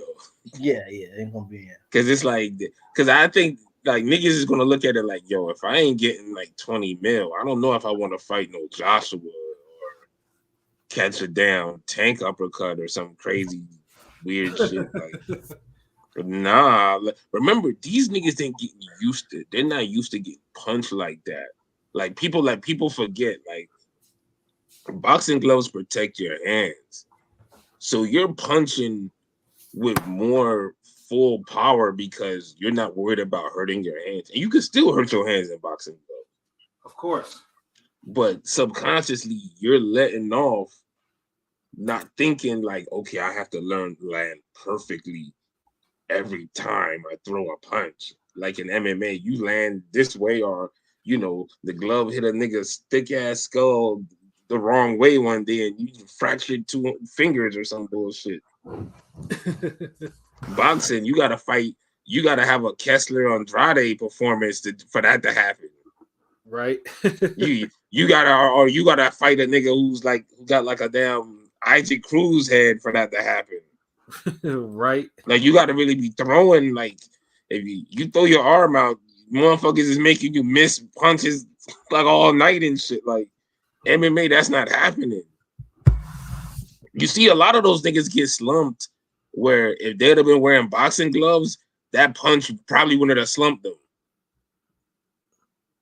Right. Because they're good, decent shots for those gloves, but they're not even like correct punches half the time. They're just clean shots, and the nigga just catches it. He ain't even prepared for it. Which is true though. Like, yeah. I mean, you're not. I'm not hating or anything. Like, and you see that more now than anything because I feel like back in the day, MMA had better strikers. Mm-hmm. Like shit, Tank Abbott would go more rounds in boxing than some of these niggas fighting now. The good old days. I'm just saying. But yeah, I voted Baumgartner, Shields, because that whole shit, it's too much focus if these niggas never really gonna fight. And one person saying do it at 147, one person saying 154. I'm to the point.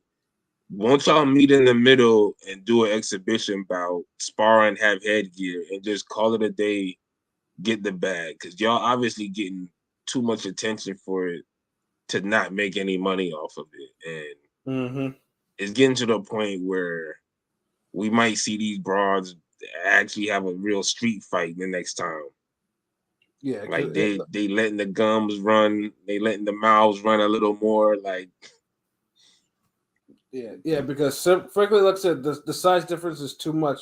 Alicia is a small person. I mean, I've met her. She's a small person in public, and Clarissa is not. Like the size differential is just way too much for a fight. Even if they just say, "Hey, moving at 154," something like that. I think that Clarissa says she wouldn't go any lower than that. So, which with Clarissa's size, I understand. And 154, she would be smaller, less weight, but she'll still be bigger. But just do something like either just ignore all this shit, but y'all, going on. Not only they was at the fight for 20 minutes with this shit, they going on live, like Shields going on live. And I know a lot of people been saying, like, the real talk, I'm gonna say some hard truths right now. Like, oh, word? Like, I know people be with this whole, like, I know that ugly shit rubbed her the wrong way. But like newsflash, it don't, like, the way people look at shit, it's always in comparison. If two fine bitches is fighting, if one looks slightly better, then guess what? The other one ugly. Those the rules. Like personally, Clarissa Shields is not ugly to me. She's average. Like, and there's nothing wrong with that. But if you're jaw jacking the chick that that's legit fine, like you're talking to someone who's fine and you're average. Outside looking in, motherfuckers is they looking at you as like you're the ugly one. Like, and it's the honest truth. And she lets it get to her just like Mayer let the Karen shit get to her. Right. At least Alicia knows how to push these broads' buttons. And Alicia does have a fan base of, I'm gonna use the word simps. If you ever go through the comments, you see. But low key. But this is the thing. They're wanting this. Look, Carissa Shields and Baumgartner, they share the same fan base, and that's where I knew Shields was sounding like a hater. Where I know the ugly shit really got to her because she posts the same similar type of content. Mm-hmm. If you follow both on Instagram, they literally both try to be the same cute, this, that. They both do training photo pictures, both do outfits and all that shit. Like, it just, the problem is one person is getting the expected reactions and they look better doing it. Mm-hmm. Facts. That's the honest to God truth. So that shit hurt. Like, because it always seemed like Shields wants to fight more, but it's like, why when you're the bigger person? Like, and you're like, I think it's everybody knows you beat this girl ass. I think it's confirmed that at least it's all clout right now because it's just.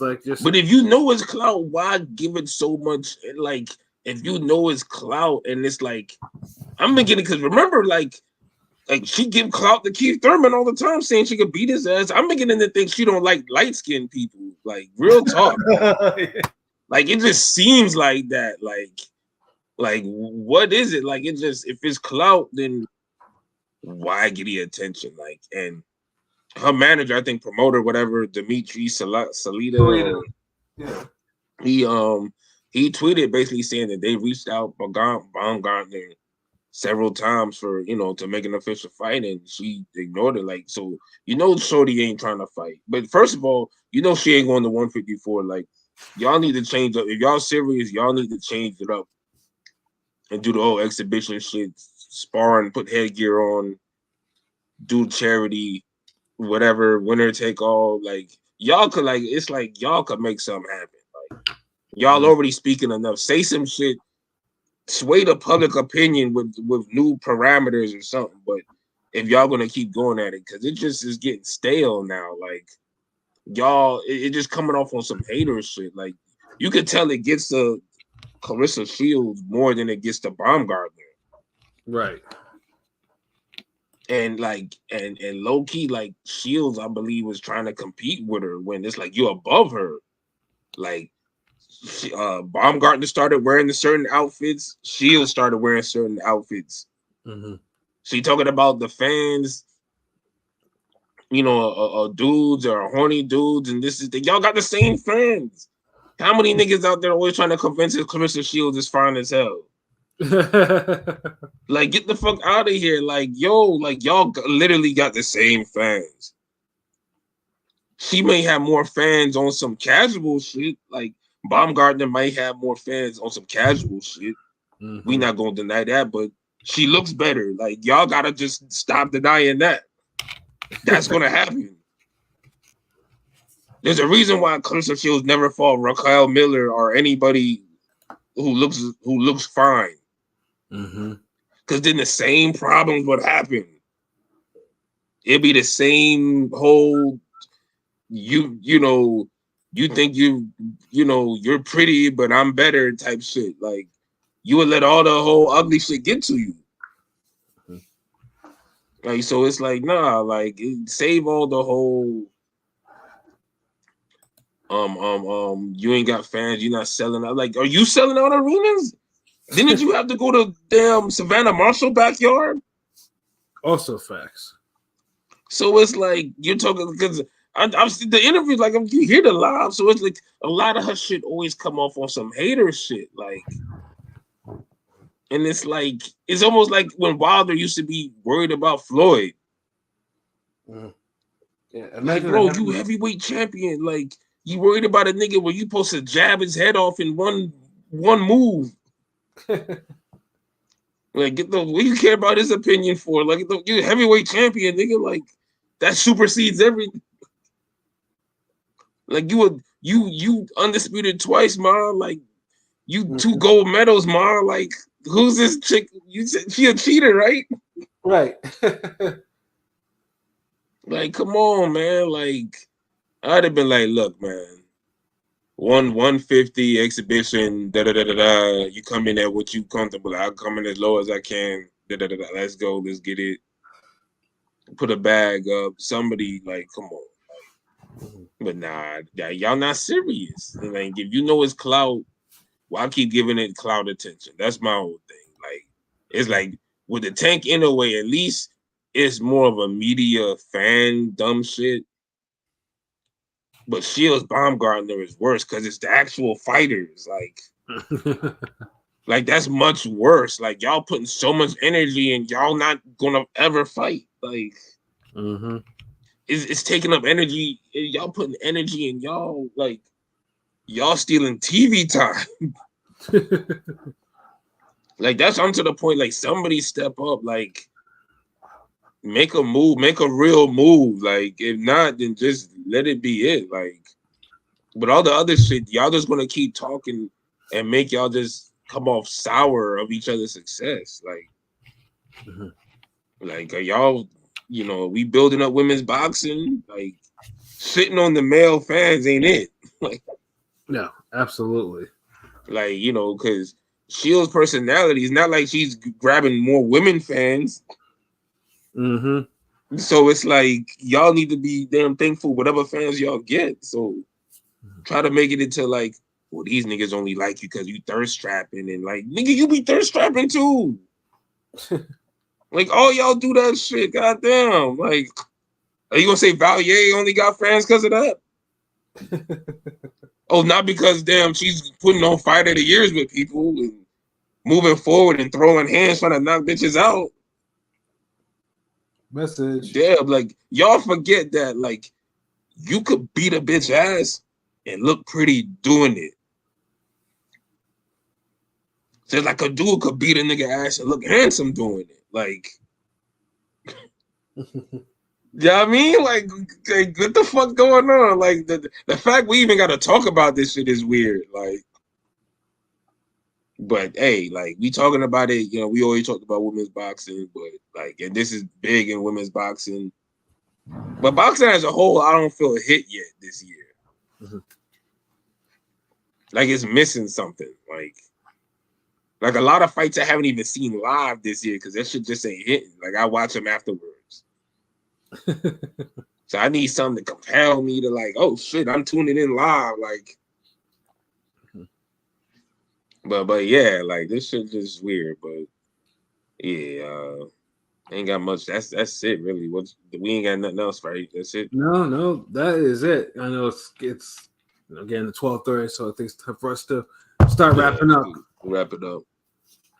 So and I know P is probably I know P on Thursday will probably give us a whole rundown of his WrestleMania and Raw after WrestleMania experience, if not in the chat already, you know, or later. Yeah, we'll definitely get his thoughts on that. I know we're gonna be doing another music show. We will. Gonna switch it up, got a little something new, a little different for y'all. But you know, that's Ring Gang. Like, we the most creative niggas in the game, yo. Like, no one do it like us. Like every week is a different week. Even if we presenting the same shit, it's done differently. Where it's like boxing. Like, it seemed the same, and you could expect the same. But the night you miss it is the night where you miss some crazy shit. That's the night where the nigga flew in on a helicopter. A nigga, he takes a motorcycle to the ring. A motherfucker gets hit, and his coach is saying, "Hey, stay down." And he gets up, and like that. When you miss a Ring Gang episode, that you're liable to miss some raw shit like that. So I'm just saying. Right. So make sure you hit Thursday, and we're gonna be back at it. More content, more YouTube shorts. We appreciate all the new subscribers and fans fucking with us. I just put a new one up earlier today. We'll circulate it on Twitter and the socials tomorrow. But yeah, I know probably got some more articles in the stash, you know, waiting to get written. Might think about doing see if we could get another live during the week. Probably may do a Twitter poll on it. You know, try to get it more interactive with the moves and shit we're doing. And get some input. But yeah, we appreciate y'all rocking with us. It's a nice night. Yeah, I mean, yes, we did. I saw the the solar eclipse. Though obviously you didn't look directly into there because I don't feel like having dots on my retina for the rest of my life. So salute to that, and I salute to the first 65-degree like hot spring day today in the Northeast. I mean, I know y'all, in the West and the South, whatever, but that's still huge for us East Coast niggas right now. Being able to go out without my Eagles hat on, and then leave at night and it's still mildly warm. Word. But yeah, no, that was good. It was a good fucking day. Pilot, what are your final thoughts? I don't got much. Check us out at Ring Game Radio, every platform imaginable.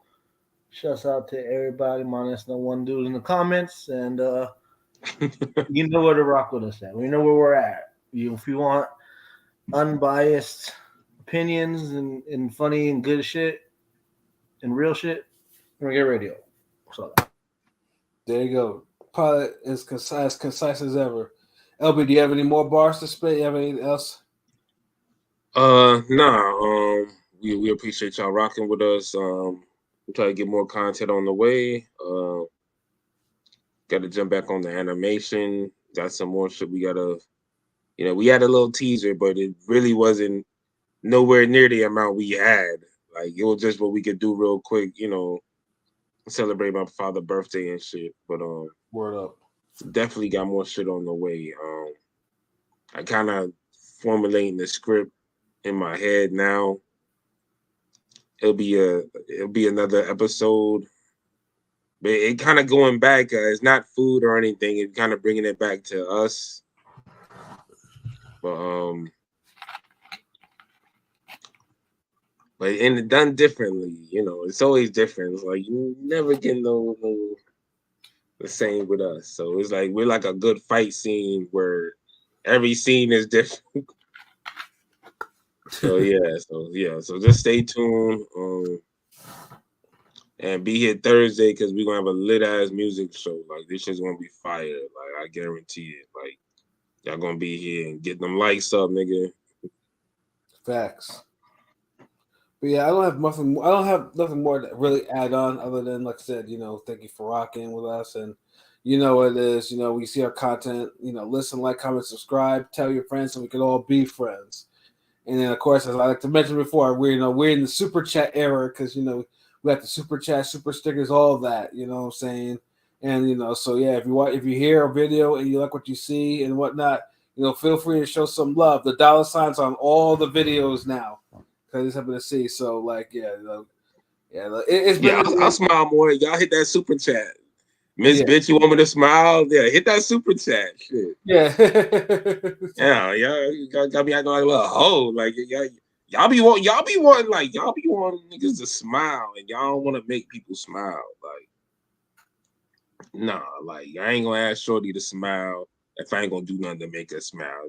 That's one shit that be pissing me off sometimes. Motherfuckers be like, yo, hey nigga, why you ain't smile? You need to smile. Like, nigga, you don't know what I'm going through, nigga. You don't know what's in my head right now, nigga. So chill, like.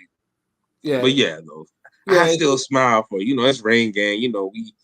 We peaceful over here. I'm just saying, Yeah. Yeah, and I would say, let's say if you want, super chats will make us smile. Like, Miss 720. She was like, "Hey, I want to see Pat with with his glasses on," and then and put a couple of dollars on it. So naturally, I had to oblige. So yeah, if you want to see Shuttle with the God smile, hit that super chat real quick, and just be like, "Bam." I got you. Yeah, and see, I'm already interacting with y'all. It's like she made this nigga Pat get on camera, like so. I'm not saying we obedient ass niggas, but we work with shit. Yeah, and I go on camera from time to time, so I'm not. Probably the most out of everyone. Whoa, King P there too. Yeah, a Pilot. I can't remember the last time Pilot went on camera. Yeah, I think a battle. Yeah. Well, the battle. Yeah, the battles. Yeah, he got to be on camera. Then it's like, damn, I got to step out of witness protection for this shit. Okay, fuck it. But his battle coming up soon with King P. It won't be this Thursday. It'll be next Thursday. Then from there, because I got all the images made. I'll probably send them to Pat soon. I think Rome and Pata go at it. After that, they'll be back to the hip hop battle. And then